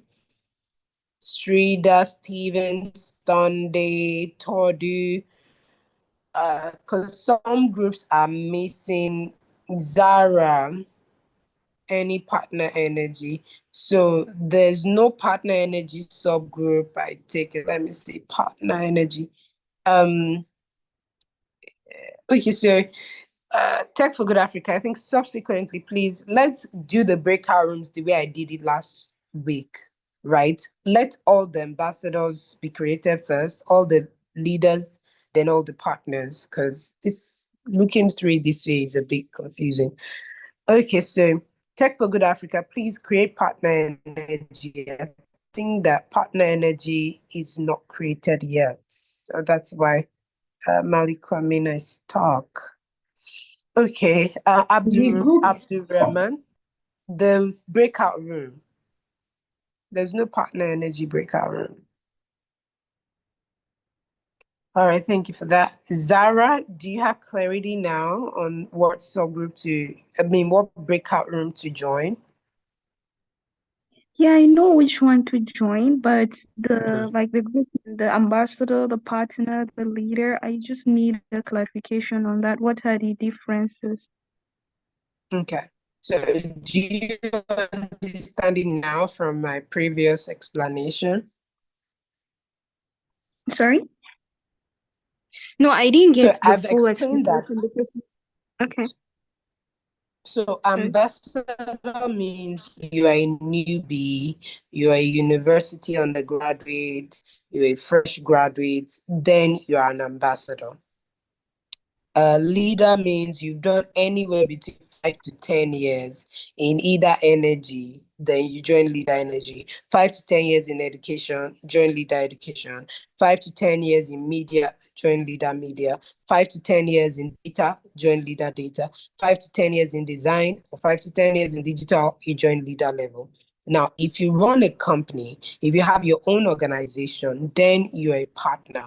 So you have an energy company, a startup that you run, you're the CEO, you're the co-founder, then you join partner energy. If you have a media company that you run, you join partner media.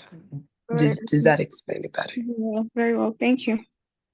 Awesome. You're welcome, Zara. Okay, so I hope you're able to join in. Then I'm going to, that means that some people are not in their capstone groups yet then. So let me drop that WhatsApp group here.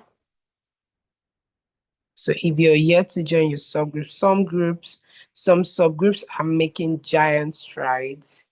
And you actually don't want to miss out on that. And also we've opened up the collaboration and networking. So some people are already networking one with another in their capstone groups, exchanging insights, and it will be great to be part of that.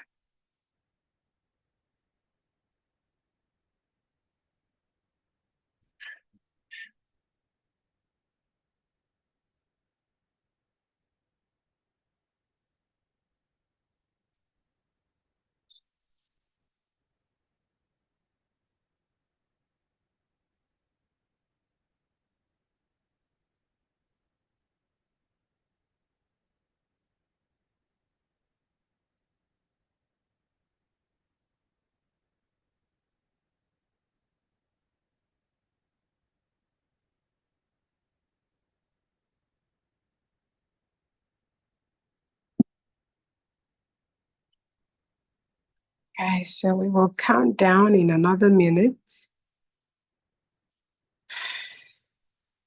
Tech for Good. Mom, There's no ambassador design. the group has been inactive. Oh, on the WhatsApp, yeah. Yeah. Okay. So Ayola, are you open to having a solo project?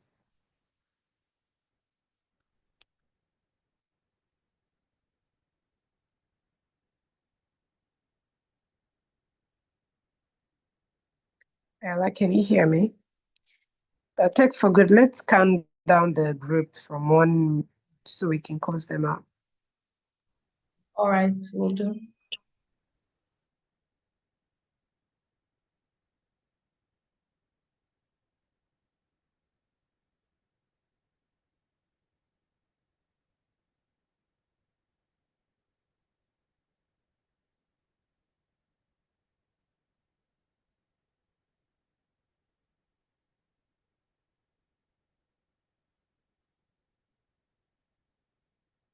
Ayola, can you hear us?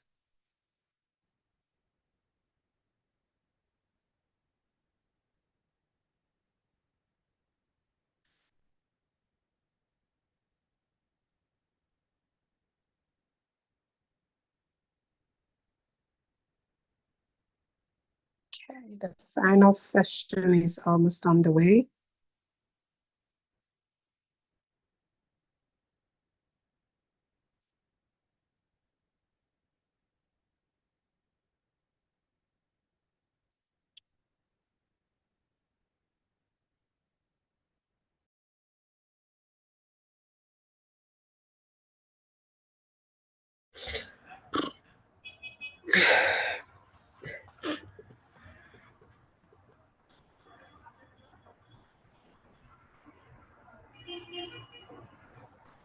Okay.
Hello, everyone.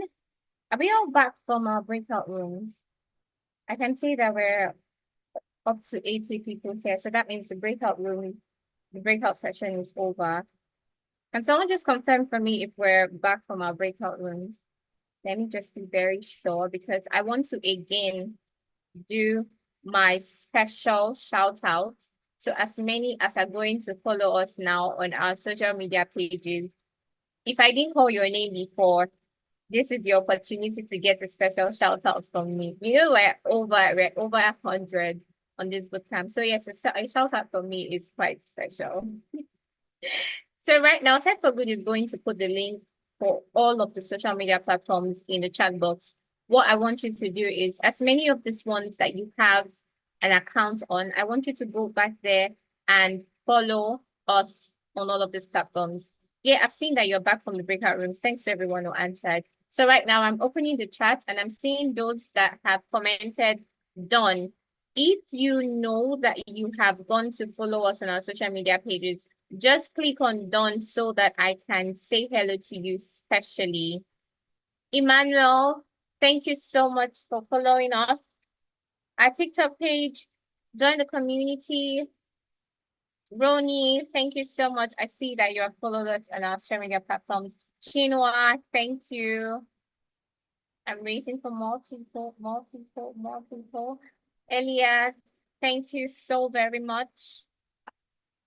Who else is gonna get my shout out? Who else is gonna get my shout out?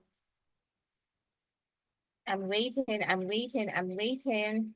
I think you should see my face one last time. Okay. Zara, thank you very much. Wisdom, thank you, thank you, thank you. Thank you. I see that you followed us. If you're following us, please try to engage with our posts. You can drop a like or a comment, or just talk about how much you're enjoying the bootcamp. If you see our posts and our speakers, you can just say something about which of the speakers or what you learned from any of the sessions, just interact with our pages. I'm not seeing enough people. What's happening, guys? Are we here? I'm waiting for all of done, so that I can greet you specially. I'm going to wrap up in 10 seconds. Okay, Miley, thank you very, very much. 25 seconds. In 5, 4, Mona, thank you so much. 3, 2, 1, and it's a wrap on the special shout out. Thank you to everybody who followed us on our social media channels today. We really appreciate it. Please remember to engage with our posts every time you see them, just so we can know that you are following what we're doing on socials and we can stay connected to you. Right now, we're going to move straight into our final speaker for today. He is Mr. Samuel Efosa Austin, and he is going to be joining us to talk about data measuring tools and all of these things in ESG. So I want us to give him a round of applause. He's going to talk to us about tools for ESG data collection and analysis. If you are ready for that session, come on, give him a defeating round of applause. Everyone. See, I'm clapping because I'm excited.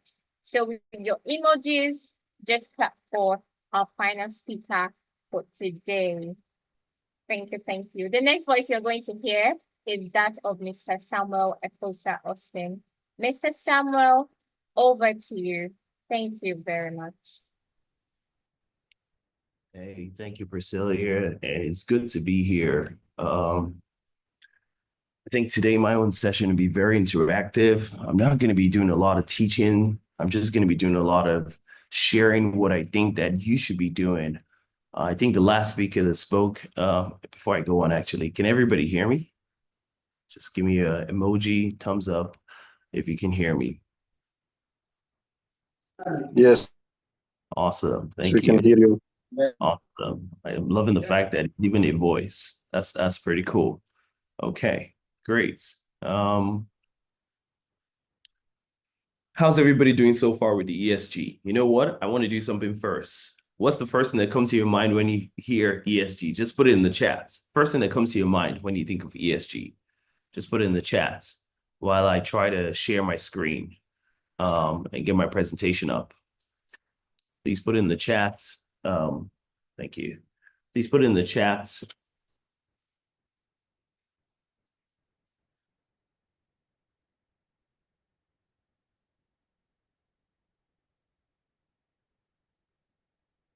Sustainability, environment, green, governance, environmental, social, and governance, green, impactfulness. I love that one, Martin. Well done. Mali says tech for good Africa. Owena says sustainability. Lewis says preservation. I love the preservation one. Well done, Lewis. Wisdom, sustainability, environment, sustainability, and governance. Roland, well done. Sustainability, environment. Mercy says tech for good Africa, and she's partying. Okay. Apita says awareness. Anoja says dawn. So when you think of ESG, you think dawn. Think maybe you're still on Priscilla's session. Or Aziz says risk management. I love that one. Mona, act now. Lovely. Fanny, diversity and inclusion. Wow, that went far, but I love it, Fanny. First thing that comes to your mind. Boniface, this whole sentence came to your mind. Promoting green practices across industries. I really like that one. Mia, climate action. Love it. Love it. Thank you, guys. You guys are really engaging. So that means I'm going to have a lot of fun today while I do this with you guys. Let me just get my slide up. I said I was going to do that, but I ended up looking at all your beautiful thoughts in your mind when you think of climate action. All right. Hopefully everybody can see my screen. Let me convert this to full screen and we'll get right into this. Okay, great. Everyone can see my screen, right? I want to be able to see the chats. So this one now, this is going on like this. I don't understand. Can everyone see my screen? Yeah. Where's the chats? Where's the chats? Okay, there's the chats. I need to see the chats. Yes, okay. Obed, thank you so much. All right, so I'll put the chats here. Technology cannot beat us. All right, great, guys. Thank you so much. I also still have to look at my notes. I also still got to look at my notes because I can't just be talking and not have some notes, right? That's about life. So you can learn to do this. Some people think I have some of the best presentation skills, but really it's just passion in my mind about what we're doing with ESG. Okay, so this session today is going to be very, as I mentioned, very interactive. Some of the things we're going to discuss are some of the things that you've already heard, but it's bringing it all together. ESG is very much about data. It's literally about data. I love the lady that spoke before me. She mentioned that it's about the material and the stakeholders. I was having a conversation this last week with a guy in South Africa, and we're talking about eco homes. And this young man, him and his family, he has 3 children, and they do not depend on the government for anything entirely. He says food, water, and shelter is not their problem. And that's fascinating in the world that we live in now. Food, water, and shelter is not their problem. So he grows his own food. Their house and their home runs on their own energy. And that's food, water, okay, shelter. And they have clean water. He generates their own water. But additionally, on top of that, his children do not even go to the school. He has designed his own curriculum. So they lived on their own lifestyle. Like, it was fascinating to see. And ESG is a factor of that. That young man is governing his own home with environmental resources. And he told me something interesting before we left the meeting. He said, Samuel, human beings are beginning to live on Earth instead of living with Earth. And he said, the reason why I'm telling you that is because you're a data guy. And the problem with that is that people want to live on something instead of living with it, because if you're with something, you understand the data. If you're living on it, you really don't want to know. You just stand on it. You don't want to know whether it's good enough to hold you standing on it. You just stand on it. You don't. But if you're with it, you'll be interacting on how much is this thing able to carry me?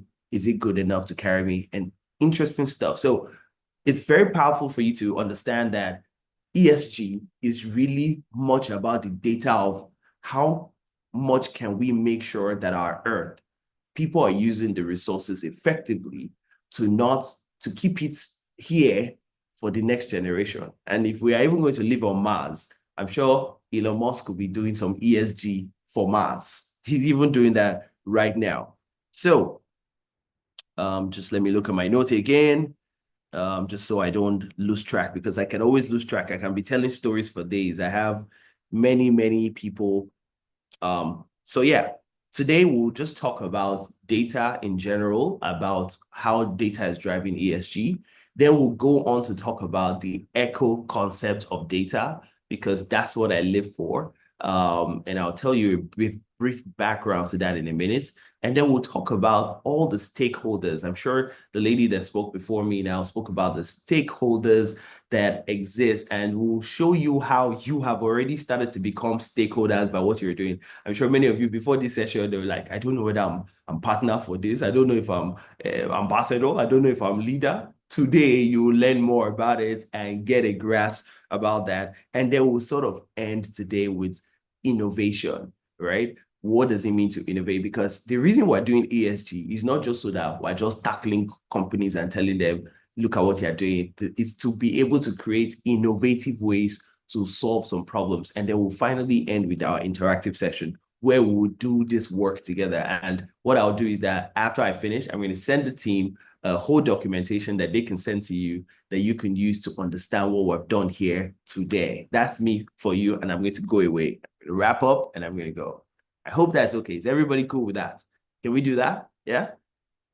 I want to see some interaction, though. I told you, I just need to see interaction. So write in the group chat. Yes, okay. Thank you, Apita.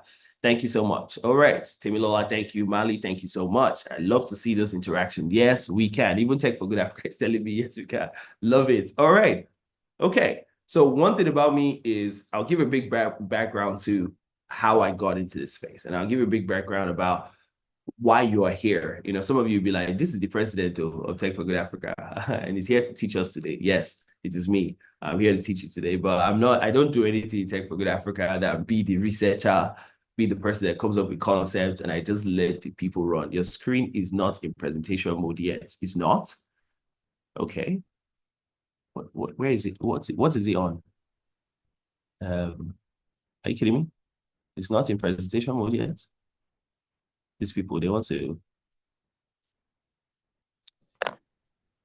Can you see my screen in presentation mode? Because I'm seeing it in presentation mode. You're not seeing it in presentation mode? It is. Okay, Tech for Good Africa. It's only showing data. Yes, that's what I wanted to show. Okay, so, okay, thank you. Thank you, everyone. All right. He hadn't even started.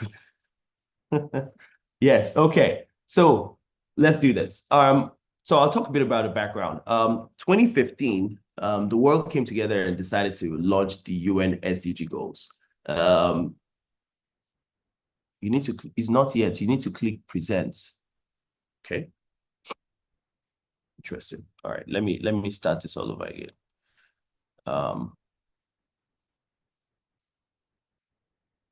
With this. Right, let's do it again. Let's do it again. Let's just do it again. All right, I'm going to do this all over again.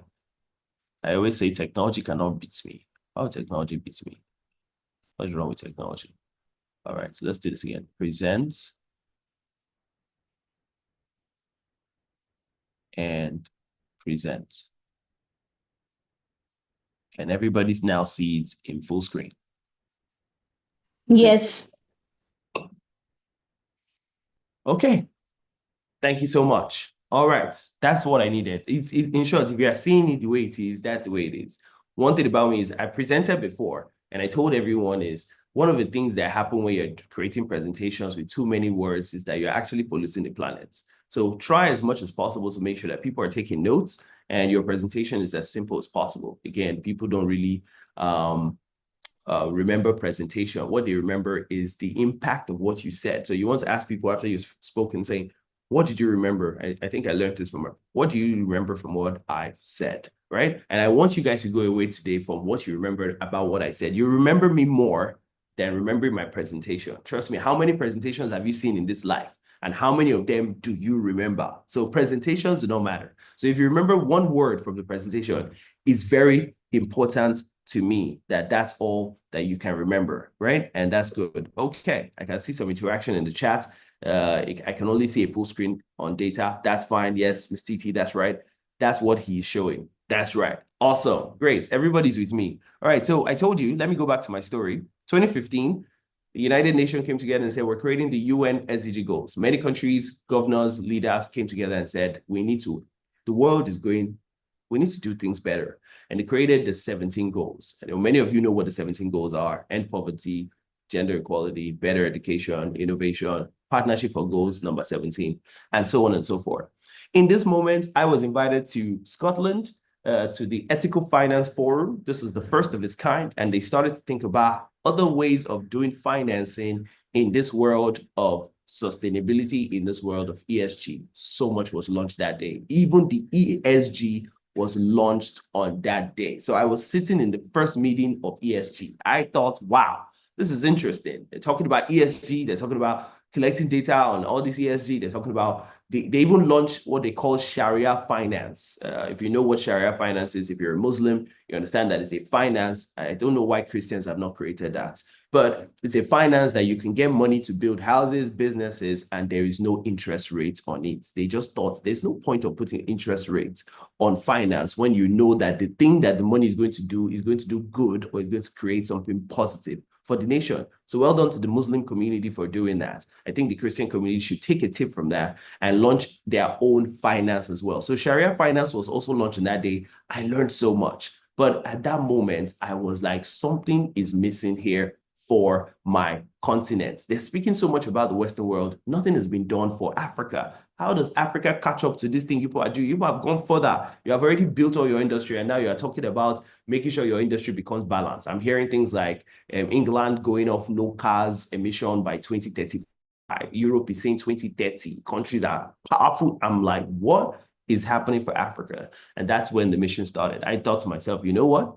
Since the Christians are not launching any finance, nobody's doing any of these things, I'm going to launch something brand new. I'm going to reinvent GDP. The Muslim community has always been engaging beautiful innovations, and growth in finance. Fantastic. Thank you, TT. There's so much that has happened. So I thought we need to change GDP. And if you know what GDP is, please put it in the chat. GDP, what does GDP mean? Please just write it in the chat. GDP. GDP, I'm waiting. Somebody should tell me what GDP is. You guys are all smart people. I know you know what GDP is. Gross domestic product. Thank you, CDE. Thank you so much. Gross domestic product. Yes, is the gross domestic product. And you know, the lady that was speaking before me was talking about materials. So gross domestic product is the fact that you take a whole country's resources and you're able to make that resources produce something. And I thought to myself, interesting. Africa has always been the one taking all their resources and giving it to the Western world to build all these things that they've built. So how do we start to be the forefront of things? And I thought if we can protect our data in a unique way, we can actually redefine what GDP is. So it won't be about this gross domestic product thing again. We need to change it to something else that uses technology.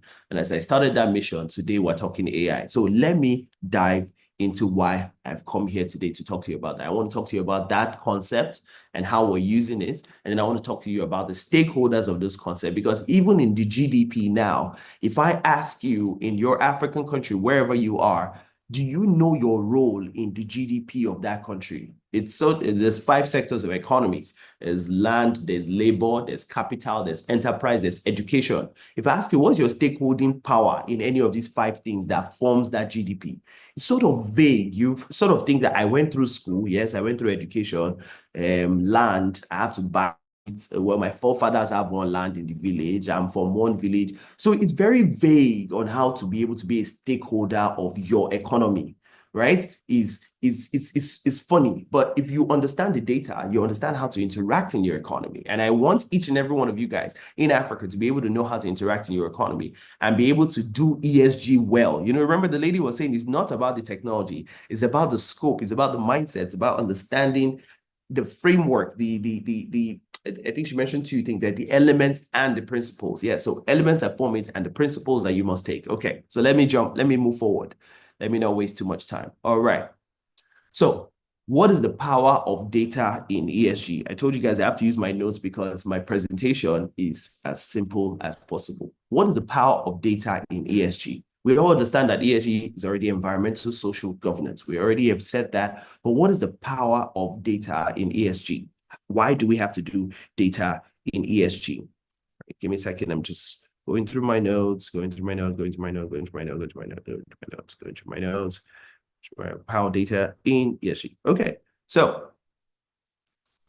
right. 1, let's speak first about data as a catalyst for ESG decisions, right? ESG goals are measurable. Thank you, Uloma. This is what I love to see. Do we, by any chance, have a Pan-African ESG that will post Pan-African? I love that. You see, people are already catching up on what I'm trying to make you become. I'm trying to give you that mindset. There's no Pan-African ESG. There's ESG Europe, ESG worldwide. No Africa ESG, because trust me, guys, if we do ESG from Africa, our government will start to stop some of the things that are being taken out of our country. And I want us to become like Donald Trump that says, you know what, you want to put tariff? Okay, no problem. We'll put tariff too. You will not get that thing you are trying to, that lithium you are trying to use to make battery. We're not giving it to you from Nigeria because you are polluting the planet there.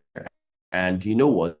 The community themselves, they're suffering. You're using children to get those lithium. Create the standard of the world. Trust me, largest possible resources come out of here. But let me not go into that. Let's not dive into that place yet. Make Africa green again. Mali, you're busting my brain. Okay, let me go back to my, I can stay with you people forever.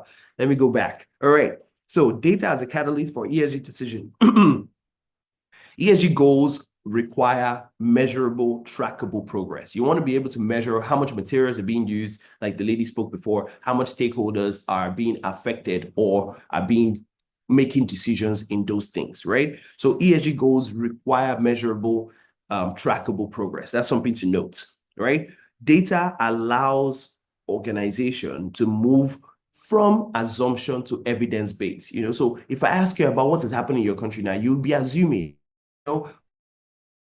why is there no financing? Why is there no money in Nigeria? You're like, I don't know. It's because the government did it. So you don't have any data to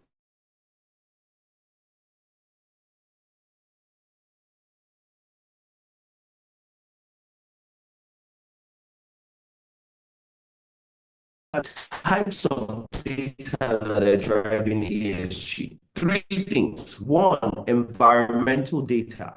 So things like carbon emission, energy consumption, water usage, waste management, energy consumption. Another one that I'm very particular about, environmental data. This is one. Another one is social data.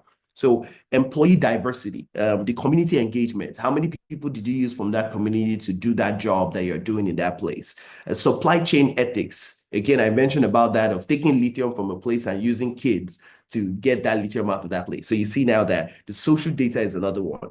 Governance data. All right, compliance tracking. How many people are you tracking on them being compliant to the standard that the government has put? The risk assessment, how are we assessing the risk of taking something off the ground or taking the materials and using them the way we're using them? How financial transparent are we? Again, that's governance. How much transparency do they have about the finance that they're using? So these are the types of data that helps in ESG. Now, moving on from that will mean that definitely, traditionally, ESG reporting relies on periodic data. I'm actually very upset with that. I've been having conversations with the United Nations about this. They are the ones that have created some of the things that you people were asking today.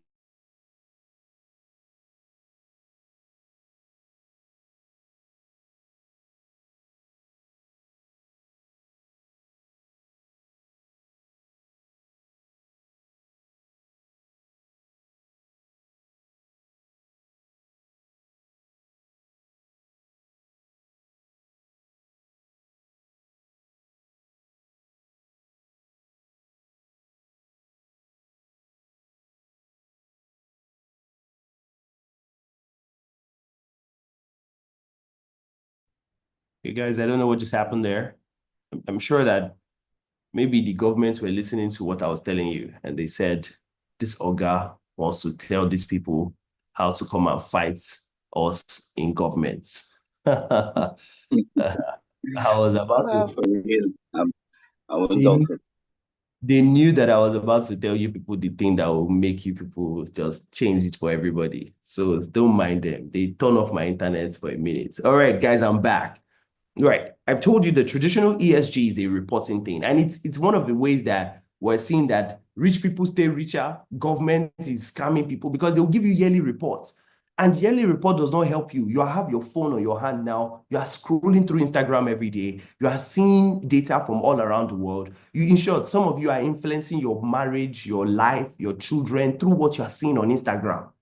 I'm telling you, you're making decisions about things to do from a video you watched from somebody that was doing content on Instagram. You're like, oh, the person did it that way. I'm going to live my life that way. We're having real-time engagement on our phone, and still ESG is still yearly reports. Financial GDP is still yearly reports. Who lives like that?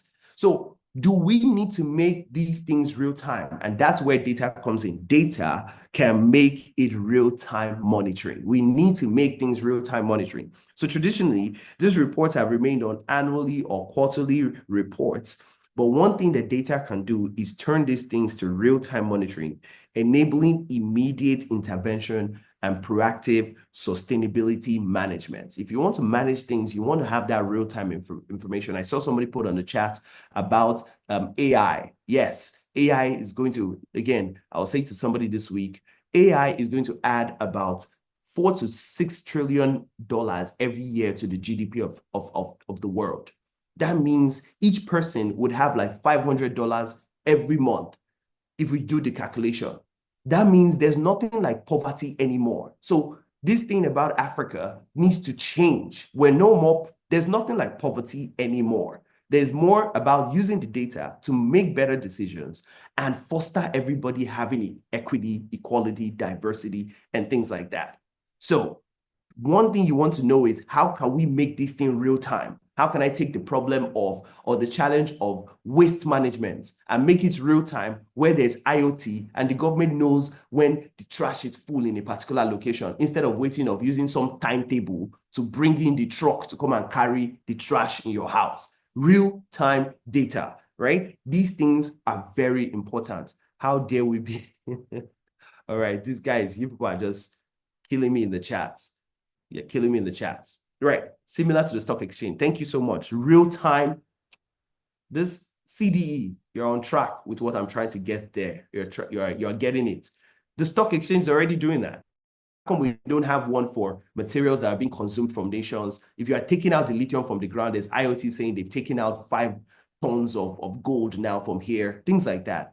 But there's always been a gap in availability of data for Africa's business. No, there is data for business in Africa. But I still told you, if you are doing it yearly, it will be that they can be able to edit things, audit it. And again, the 5 KPMGs, PwC, all of them that are doing this data for us in Africa are not helping. We need to make our data real time. And this is why I do what I do, right?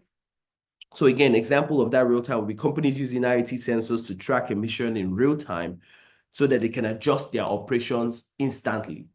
Oh, if we're producing too much emission, can we just cut it down today, reduce it in a month? And so it's not that after a year now, they've already polluted everywhere. They're like, oh, these are reports, we're sorry. All right, we have bought some carbon credits from this place. And so that's why, no, can you change your engine system? Can you put a better system in this place, right? Okay, right, let me move faster, because they're telling me that my time is almost up. Guys, you're gonna have to give me more time, right? So you're shifting now. Apart from that, data shifts us from reporting to performance. So it shifts us from that 1-year reporting to, okay, let's start performing now about stopping these problems. All right, let me move forward.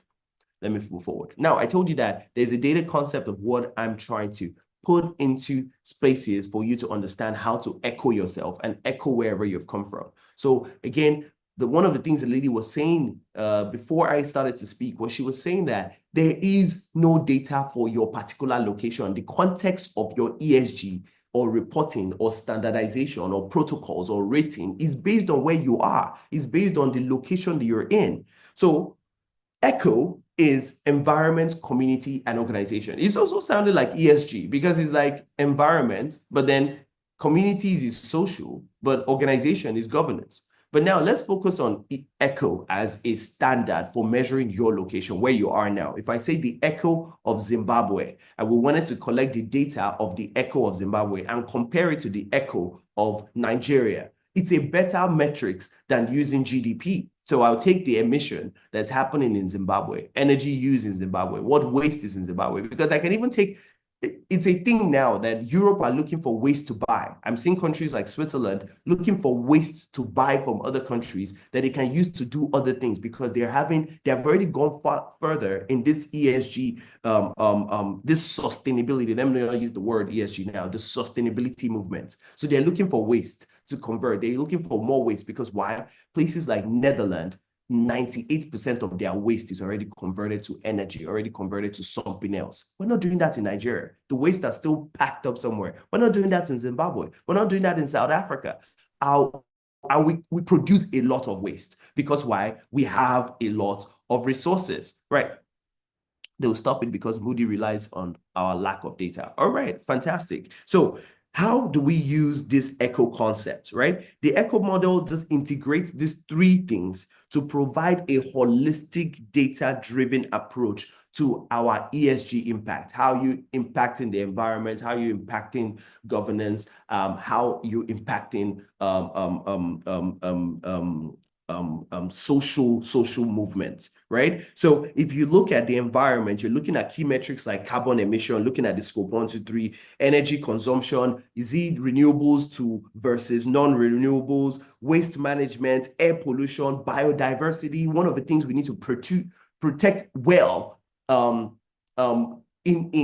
Africa, our biodiversity, our forests, our trees, our animals. Now, how does this contribute to ESG? It helps companies to quantify their carbon footprint. It helps them to identify areas in energy efficiency. It helps them to support regulatory compliances like the SEC climate disclosure and things like that. Another one is community data, understanding the stakeholder impact in those places. So how does employee diversity and inclusion, gender, ethnicity? So if you're taking community data now, you're looking at gender equality, you're looking at how much women, how much ethnicity is in these places, you're looking at workplace safety, labor rights, you're looking at community engagement and impact in those solutions, you're looking at supply chain, you're looking at community trust in brand and the perception they have of different brands. Because if you're using ECHO to brand the organization, you're saying, how much are you taking from this environment?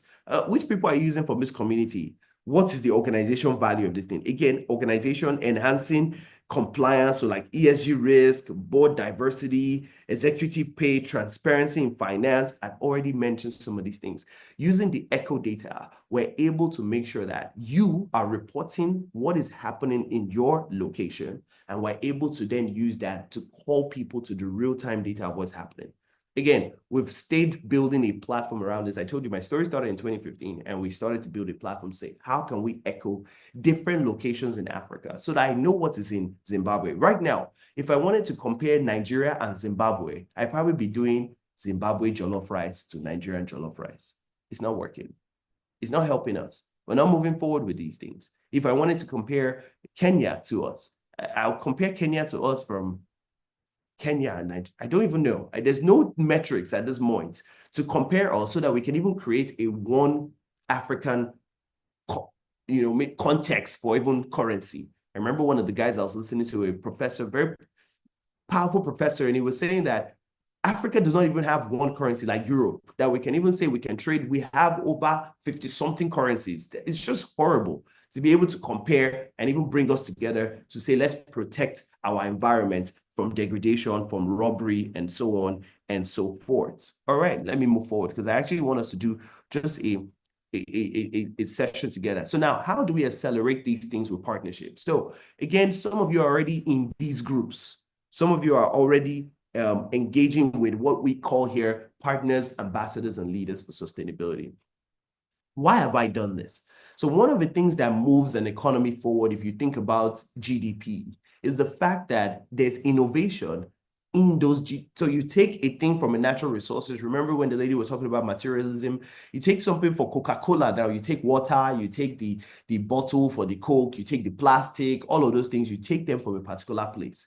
Then you get people together, maybe some people that are already smarter, or maybe they've already gone to university, or they have an IP right or something. You take some people in the local governments, right? You take them together, you put them together and say, let's do this, right? And then you sell it to people.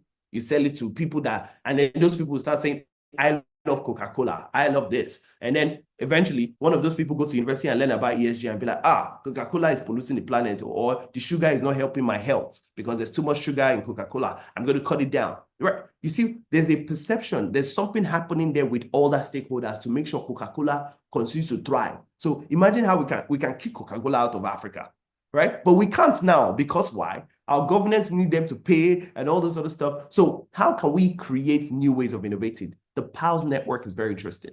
Partners, ambassadors, and leaders for sustainability. So whatever it is you're doing in your organization, whatever it is that you are trying to do with that idea, that startup, if you start to think about the PALs around it and how can you make them sustainable, you start to see solutions. So let's take waste management, for example. If you wanted to do waste management for your area, you want to know who are the partners in this place that can help me to do better waste management. Maybe I can become the partner by building a new smart IoT dustbin, right? I become a partner now and I'm like, okay, I need to find leaders and ambassadors to do this. So you say, oh, the ambassadors that can go around propagating this news of how do you do your, how do you throw away your trash now? And then working with the local government to say, the local government, all right, we want to give you reports from this, our trash, so that you can put this to the local government that comes to take away the trash, to give them information about when trash are full, so that it's more efficient for them collecting the trash. You have become a partner to bring in leaders and ambassadors together to make sure that waste management is efficient. The data is collected instantly. So you see, the data now would foster the local government to know what is happening with the ambassadors that are trying to do trash better. Because you go into those local government now, and some people will be like, no, I don't want to do my trash. I don't want to buy new trash. I don't have the money to buy the new trash. Can the local government help them supplement? You see, you start to shape new things, because when you think about ESG, when you think about these new things in Africa, you'll be like, it's not going to work. Nobody's going to buy it. But when you start to look at, okay, how can I shape a PALS system? It helps you do more. And then it helps you to go into that process of innovation where you are discovering the problem, you're now ideating around it, you're prototyping something, validating it, and scaling those changes forward. Again, the whole idea of doing this session with you guys is to help you to see that, wait, how can I collect the data of this location that I exist in, right? And then who are the stakeholders of this data that exists? And how can we use that to shape innovation? How can we use that to shape a new way of doing something? Let's say they were throwing trash on the street before. How can we change that to do something different? All right, I'm going to just jump right into this interactive section because I want to do that. So let's do something. Let's do some session here together. It's not to waste too much time. Let's do some session here together, and I want to see it on the chat. All right, let's take this. I've been mentioning this a lot about trash, right? It's one of the things I see a lot in Africa. African people don't even care. You go to Lagos, everywhere is polluted. There's trash everywhere. You know, the rich people, you go to their own area, they have maybe a bit of a clean movement going on. There's still trash there. There's trash there. Everywhere is dirty. Everywhere is dirty. All right. So before my time is up, let's just do this a little bit, right? So let's use the echo model now and do this, right? Urban centers in Africa struggle with waste management due to rapid population growth, inefficient collection system, and a lack of real-time waste data. We don't have that, right? So poor waste disposal leads to environmental degradation, health hazard, and even missed recycle opportunity. You see how I use the echo to write that there? So again, environmental degradation. So as you're putting those trash, it's polluting the soil, all those kind of stuff. Health hazard is affecting communities, so people are getting sick. And then finally, organizations should have been making money because the recycle companies can be recycling these things. I told you about Netherlands now, 95%, Switzerland, 95% of their waste is already making money for companies there. Companies are giving food, recycled food. They're having recyclable product like televisions or making phones that are, it's interesting concept coming out there. We're seeing them in Nigeria as well too, and some other African countries, right? So let's take Lagos. Lagos in Nigeria, 13,000 tons of waste are generated daily, but 40% is only 40% that's collected properly, right? 60, don't know where they are. Are they on the streets? Sure, they are. They're on the street, they're in our gutters everywhere. So poor waste management contributes to the flooding. I told you about the gutter, air pollution, disease outbreak, right? Let's do this. Using Echo right now, I want you guys to put on the chat. What are some of the, we want to design a thing here. So let's do this now. What are some of the data points you think using ECHO that we can collect for waste management? Let's start with environment. Let's put it in the chat. Environmental data that we can collect for waste management. Just put it in the chat. Think about it. What environmental, don't worry, I'll send you the document that gives you the expo and all the answers. Don't worry. It'll give you all the answers so you can explore and see how you can do it for your city, work with your government there, solve that problem of waste management if that's something you're passionate about. But let's see in the chat, environmental data that should be collected for waste management. Environmental data, come on guys. It's even there. Degradation is one of them. Soil, should we say soil? Should we say air? Environmental data. Africa should not dump no landfill. Water quality, thank you so much. Quality of waste evacuation, landfill, thank you. Air, waste generated per household, thank you, Sophia, that is so good.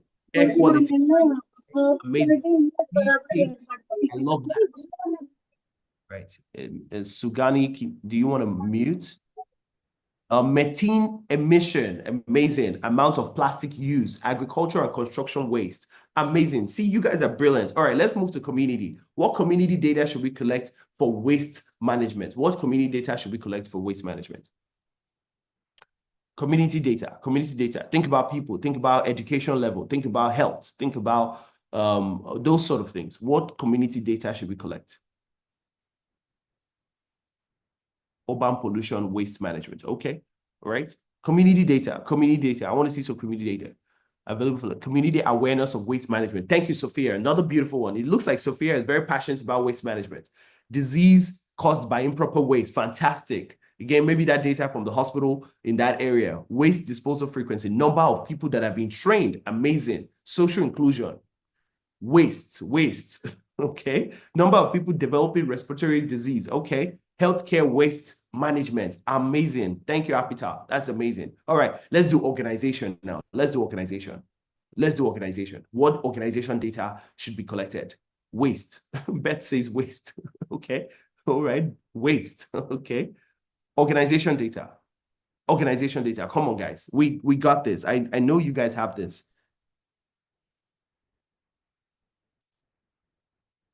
Organization data. Biogas. Quality of recyclable, waste produced per waste to landfill. All right, manufactured product. I like that, Emmanuel. That's a organization data, right?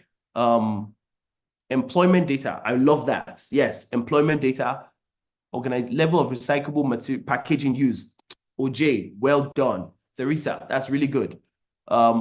Diversity, love that. Adherence to land use policy, faith. That is so beautiful. Land waste use. Some people don't even put the gutter in the place that they're supposed to put the gutter. That's a data to collect. Energy consumption. Thank you, Mali.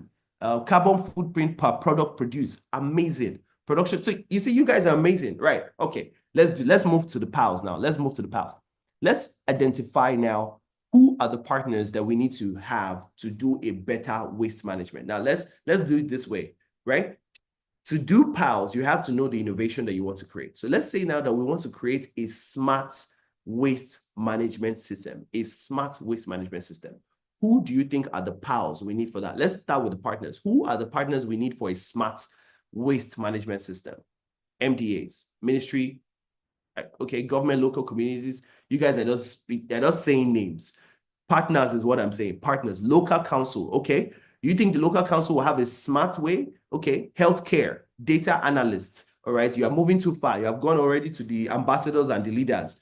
Policymakers, those are partners, okay? Are they partners or leaders? That's interesting. Again, these are something you need to look in your own local place. Again, you can't do this for the whole of Africa. You want to look at your local place and say, who are the partners to make a smart city here? Is it the policymakers? Maybe policymakers might not listen to you about having a smart waste management system. Ministry of Environment, would they listen to you? They might be leaders in it because they can influence policy, but are they partners in making sure that this happens, right? Can they partner to make it happen? Do they have a technology? Do they have the data? What do they have that will help them to solve that problem? Leaders are always looking for information to make better decisions. So think about that. Leaders are always looking for information to make better decisions. So your government is also looking for data to make better decisions. They're looking for business models that will make them make better decisions. Building industry, traditional council, land venture capitalists. Okay, you know what, guys?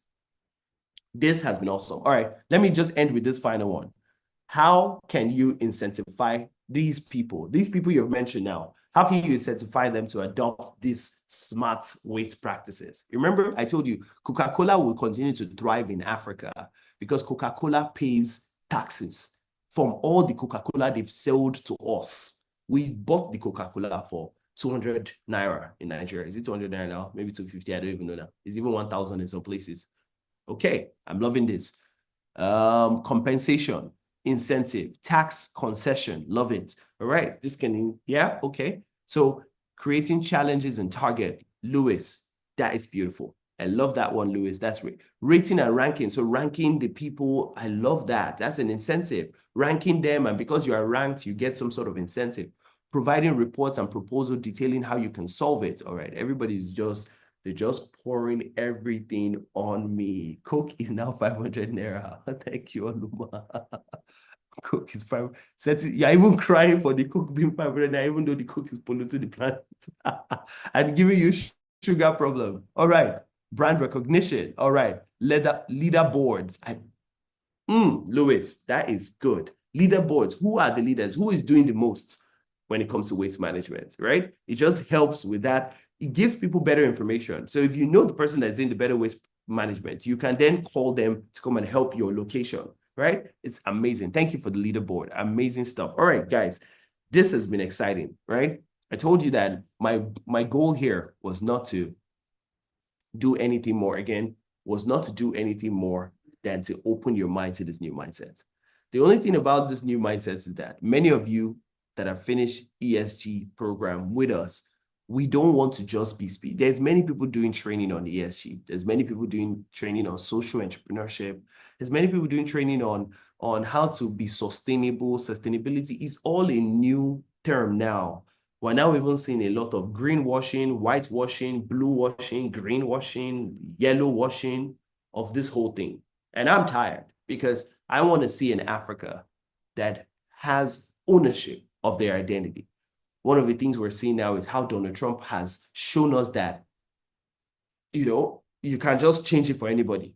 And I think that Africans need to also start taking that posture, which is why in the next couple of weeks, as you finish the next week of the ESG Bootcamp, many of you will be joining into this platform where we want to know what is the data of what is happening in your echo. There's nothing like that in Africa, right? There's nothing where you actually see the problem and then you can play a role in that solution to that problem. So many of you will be joining our platform in the next weekend.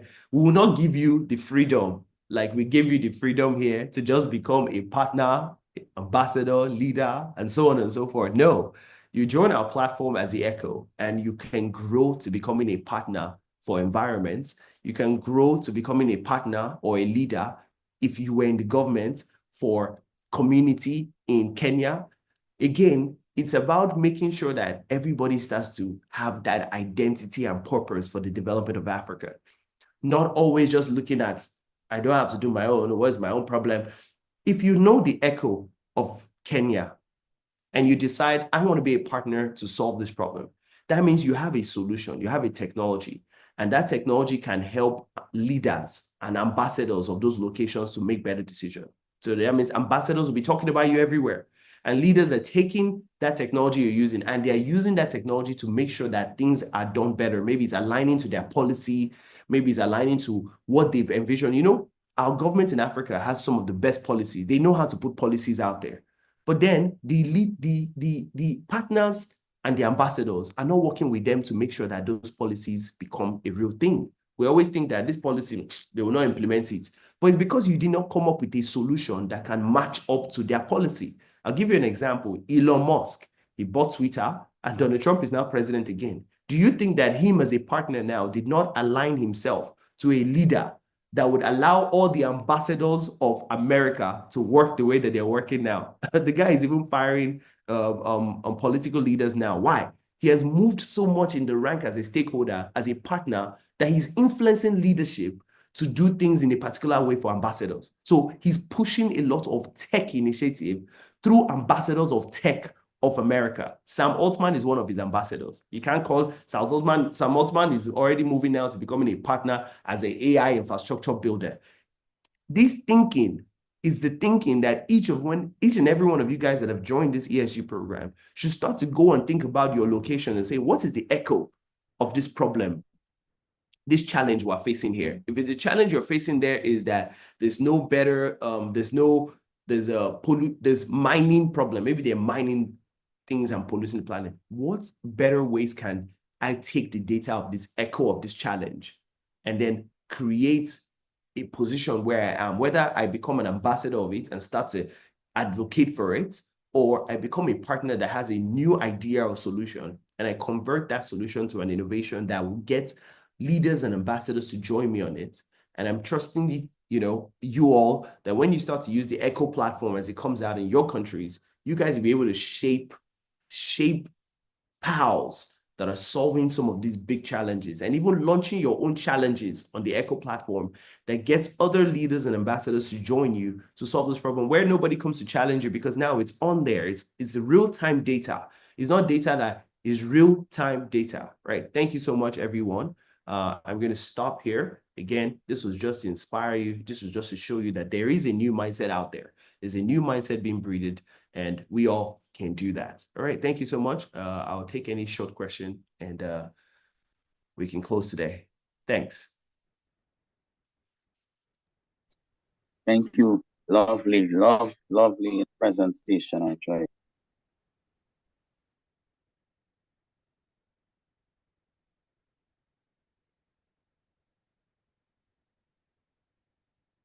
Yeah, no worry, guys. I'm going to send this slide. It will not give you much, but I'll send you a documentation on what we've had here today.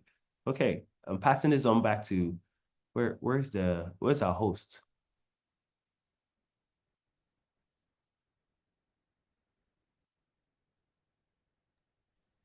Hello, everyone. Thank you so much, Mr. Samuel, for this insightful session. I want to believe that everyone took lots of notes and they wrote out a lot from everything that he has said. Please, can you type in the chat box? Thank you, Mr. Samuel. Say thank you, Mr. Samuel. Let's say thank you, a very big thank you to him.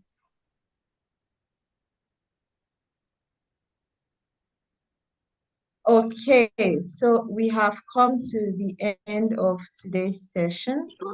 Sorry, I have a question. Okay, please, can you just type it in the chat box? Okay, all right. Thank you.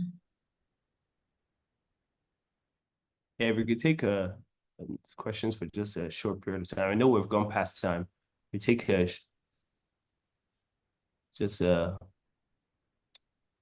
one or two questions. Is that okay? Tech for Good Africa. Let me beg you guys, so that in case anybody has any questions to ask on these things, I'm happy to take them. Maybe one or two questions. Is that okay? All right, that's fine. That's fine. Hello, can you hear me, sir? Yes, Tijani, I can hear you. Please go ahead. Okay, sir. Please, I want to know, for someone that want to venture into ESG data analysis, what are the tools that one should really focus on, sir? This is my question. Good questions. And I wanted to hear that question. Again, I never told you guys my background. My background was in mechanical engineering first. And then I went back to university in 2015. I told you when I had an encounter with this ESG, I went back to university and studied economics. I decided we need to change the economy of Africa. So I went to study economics. But after finishing economics, I went on to do data science, which I've done now as a certification. And I love data. I just love data. So to drill to your question, if you wanted to go into ESG and do data, you want to be looking at data analysis. The tools to use to do that will be things like learning Python, R, And with these things, you're learning how to code the back end of pre-processing data, converting those data to usable formats that can be able to be visualized, right? Another part of data is data collector. You know, how do you collect data? What methods do you use to collect data, which is why I'm providing this one for Africans, because many of them are going into data analysis, but they're analyzing data now for Western world. They're now analyzing African data.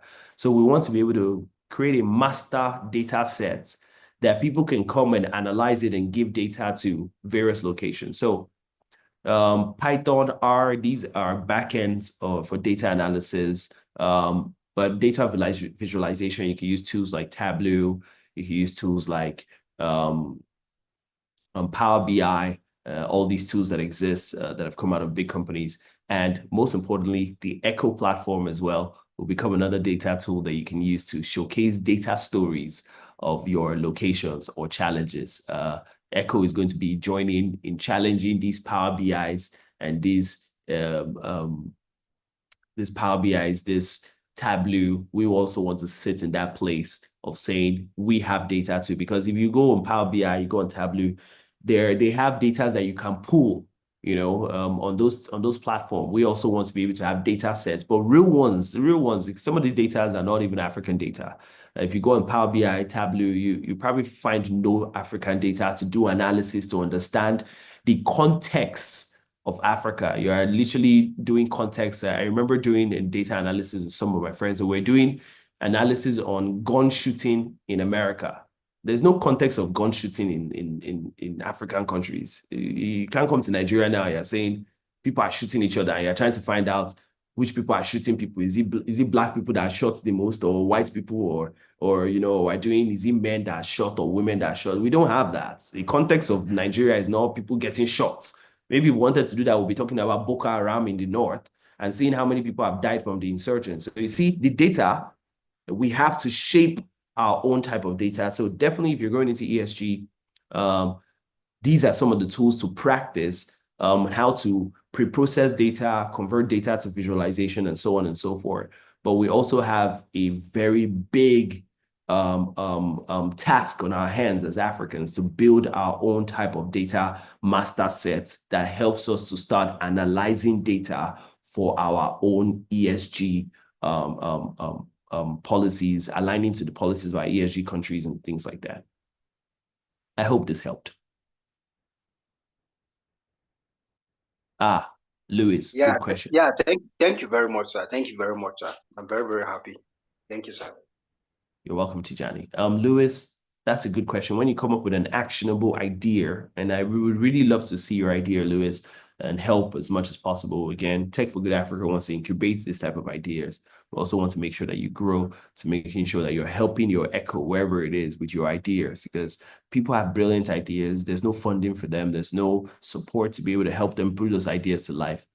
We also want to be able to say that it's like having a Facebook, and because you have many followers, people then trust your brand. The Echo wants to make you that kind of person that whatever idea you have, these stakeholders find you and can trust you to be able to solve that problem in your Echo. So to get stakeholders to buy into your idea,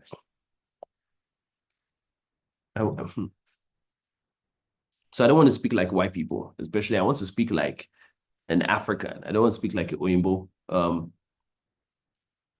To get stakeholders to buy into your idea for something that you want to do in Africa, you want to be able to have true data.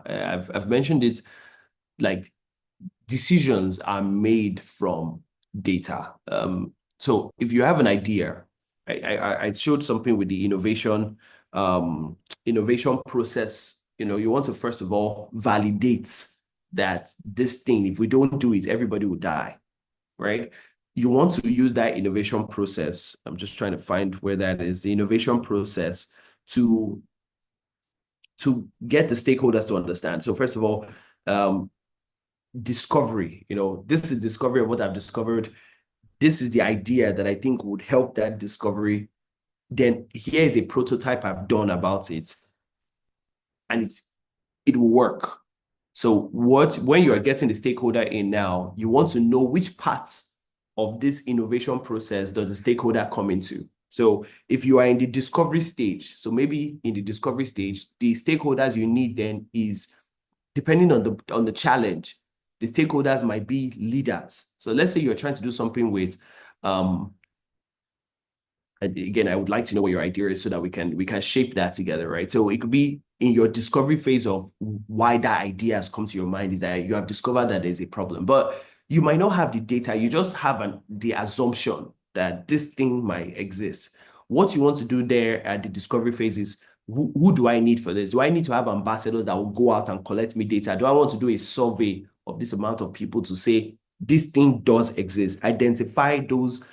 Either is a location. Maybe if you use the echo data, you'll see that if I'm discovering it, I'll be like, okay, it's happening in this echo, because I can see this environment is suffering. For example, I showed you waste management data today. 14,000 tons of trash is polluted from Lagos.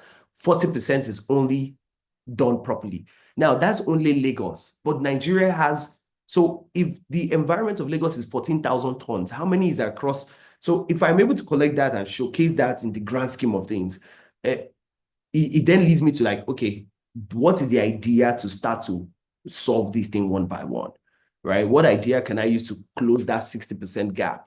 Again, there's nothing if you tell a stakeholder this, is either they don't have the resources or the power to do that. So you want to identify that part of, by the time you're getting to validation or prototyping, maybe the person you're needing now is another partner that's already doing it. You're bringing them in and saying, can you help me facilitate this together we need to throw away this mentality that we have in Africa of like, we must own the whole thing, this IP right. Again, I want to water down IP protection, IP rights. It's outdated. Everything is online now. And again, the robots are going to be owning all your IPs, yeah, uploading your IPs to them. Everything is on ChatGPT, things. So IP is already outdated in the grand scheme of things. There's legality around protecting your IP. Oh, they should not hear my idea. That your idea needs to solve people's problems. So please bring it, let's hear it. Those kind of things need to shape into our mind, because then through that, we can see stakeholders well.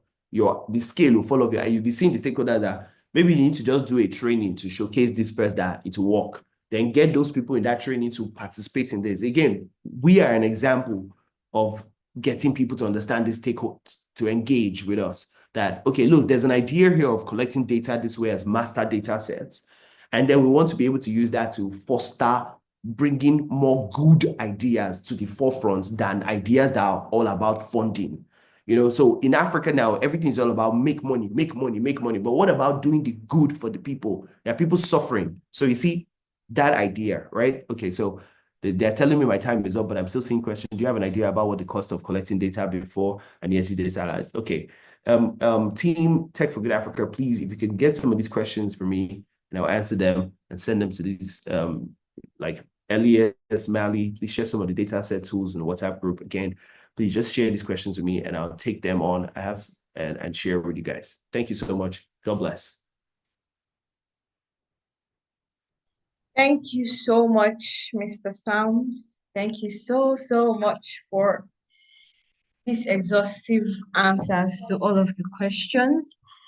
We are far behind our schedule, and just before we go, I would like for us to take a look at one link. Yep. So on 8th of March, Tech for Good Africa is going to be partnering with 50 business leaders to bring to you one of the biggest Women's Day events you've ever thought of. It's all about accelerating action. It's all about building legacies. And this link in the chat box that I just sent to the chat box, send it to everyone you can think of. Register, join virtually if you can't be there physically. The slots for this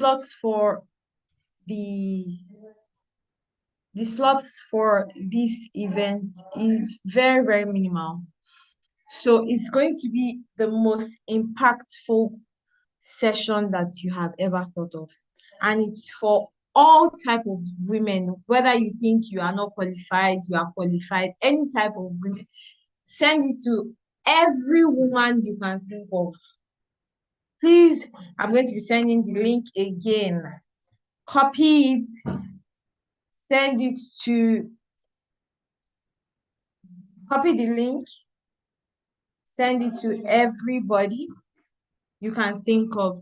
Send it to your friends, well-wishers, colleagues, business owners, anybody you can think of. It's a hybrid event. You can join virtually or physically.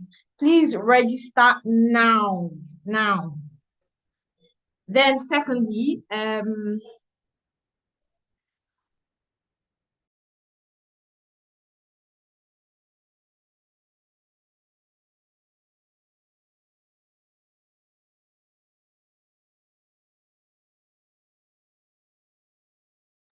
so we have a giveaway for women in business.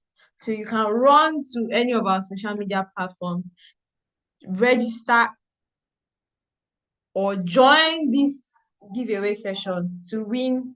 We have about 5 to 10 slots left. So run along right now, right now, right now. And then lastly, you know what we always do when it is time for us to end the session. We have our class picture, drum roll.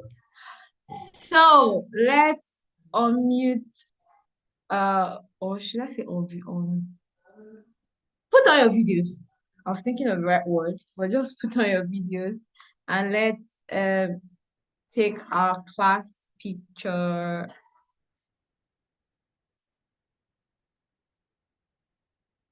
Okay, I'm waiting for you, Teresa, Davy, Mr. Sam,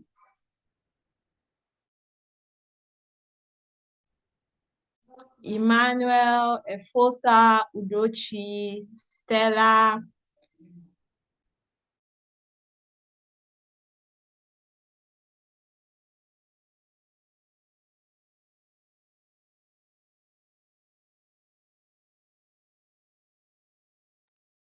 Yeah, let's be quick with it so we can wrap up with this.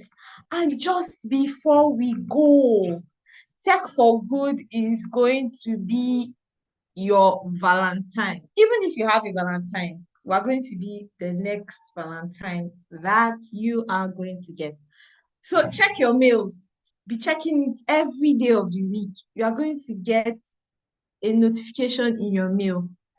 And I'm not going to spill. Don't worry. When you open your mail, you are going to see the best Valentine's gift ever. And if you don't get mails from Tech for Good Africa, please send a message to we@techforgoodafrica.org. So the giveaway that I mentioned earlier is a different initiative. It is a different intensive that one of the partners have made available. One of the partners of the International Women's Day event is giving slots to women to have an intensive coaching session. All of this I'm saying is to get everyone ready. Mercy, Efosa, Constantia, Emmanuel, please put on your video so that we can take our class pictures. It's going to take place in Ikoyi. Uloma, can you hear me? I just mentioned now it's taking place in Ikoyi, Lagos. So join us virtually or physically. So the event is free. Register now. I'm sending the link again to the chat box in case you missed it. The link is there right now. So it's for all women, whether they are fresh graduates, they are young professionals, entry level professionals, job seekers, business women. It's for every type of women that you have around you. So click on the link, send it to anybody and everybody around you. Once again, it's an hybrid event. It's entirely free. And yes, please, the giveaway is for women, business women as well. I'm still waiting for you all. I want to take these shots so we can head out. I will say peace out till next Saturday. Some people don't want to join our picture. Why? Why? Okay, I don't think I can wait anymore. I'm very patient. At least I've tried.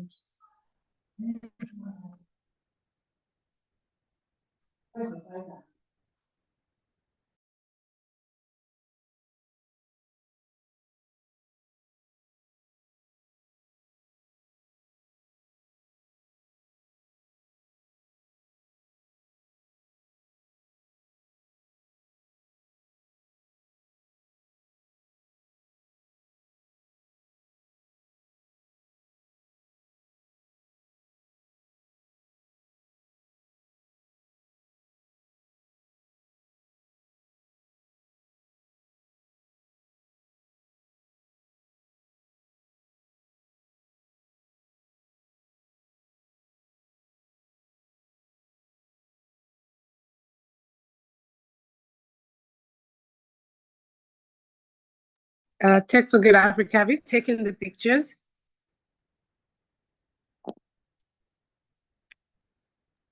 Yes, I have, but I still need to get more because not a lot of people were showing in that one. So I'm trying to get another shot.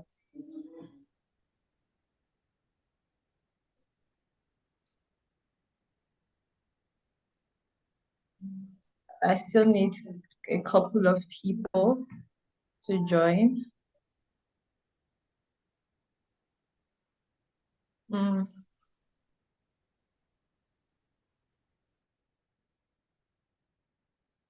Aziz Ogundiran, Onoja JP. If you can make the peace sign, I would love to see that. Thank you, Mr. Sam, for that inspiration. I like it. Okay. Tech for Good Africa is saying peace.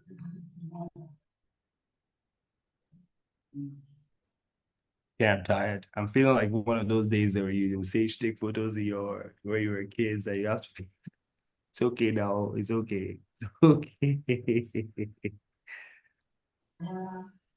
Thank you, Tech African team. Well done. Thank you so much, Sam. All right. And that's a wrap.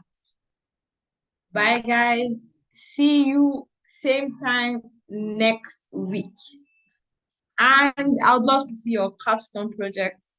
Please follow us on all social media platforms if you haven't already done that, because we would love to connect with you, not just on the call, but later. So join us online so you can get updates.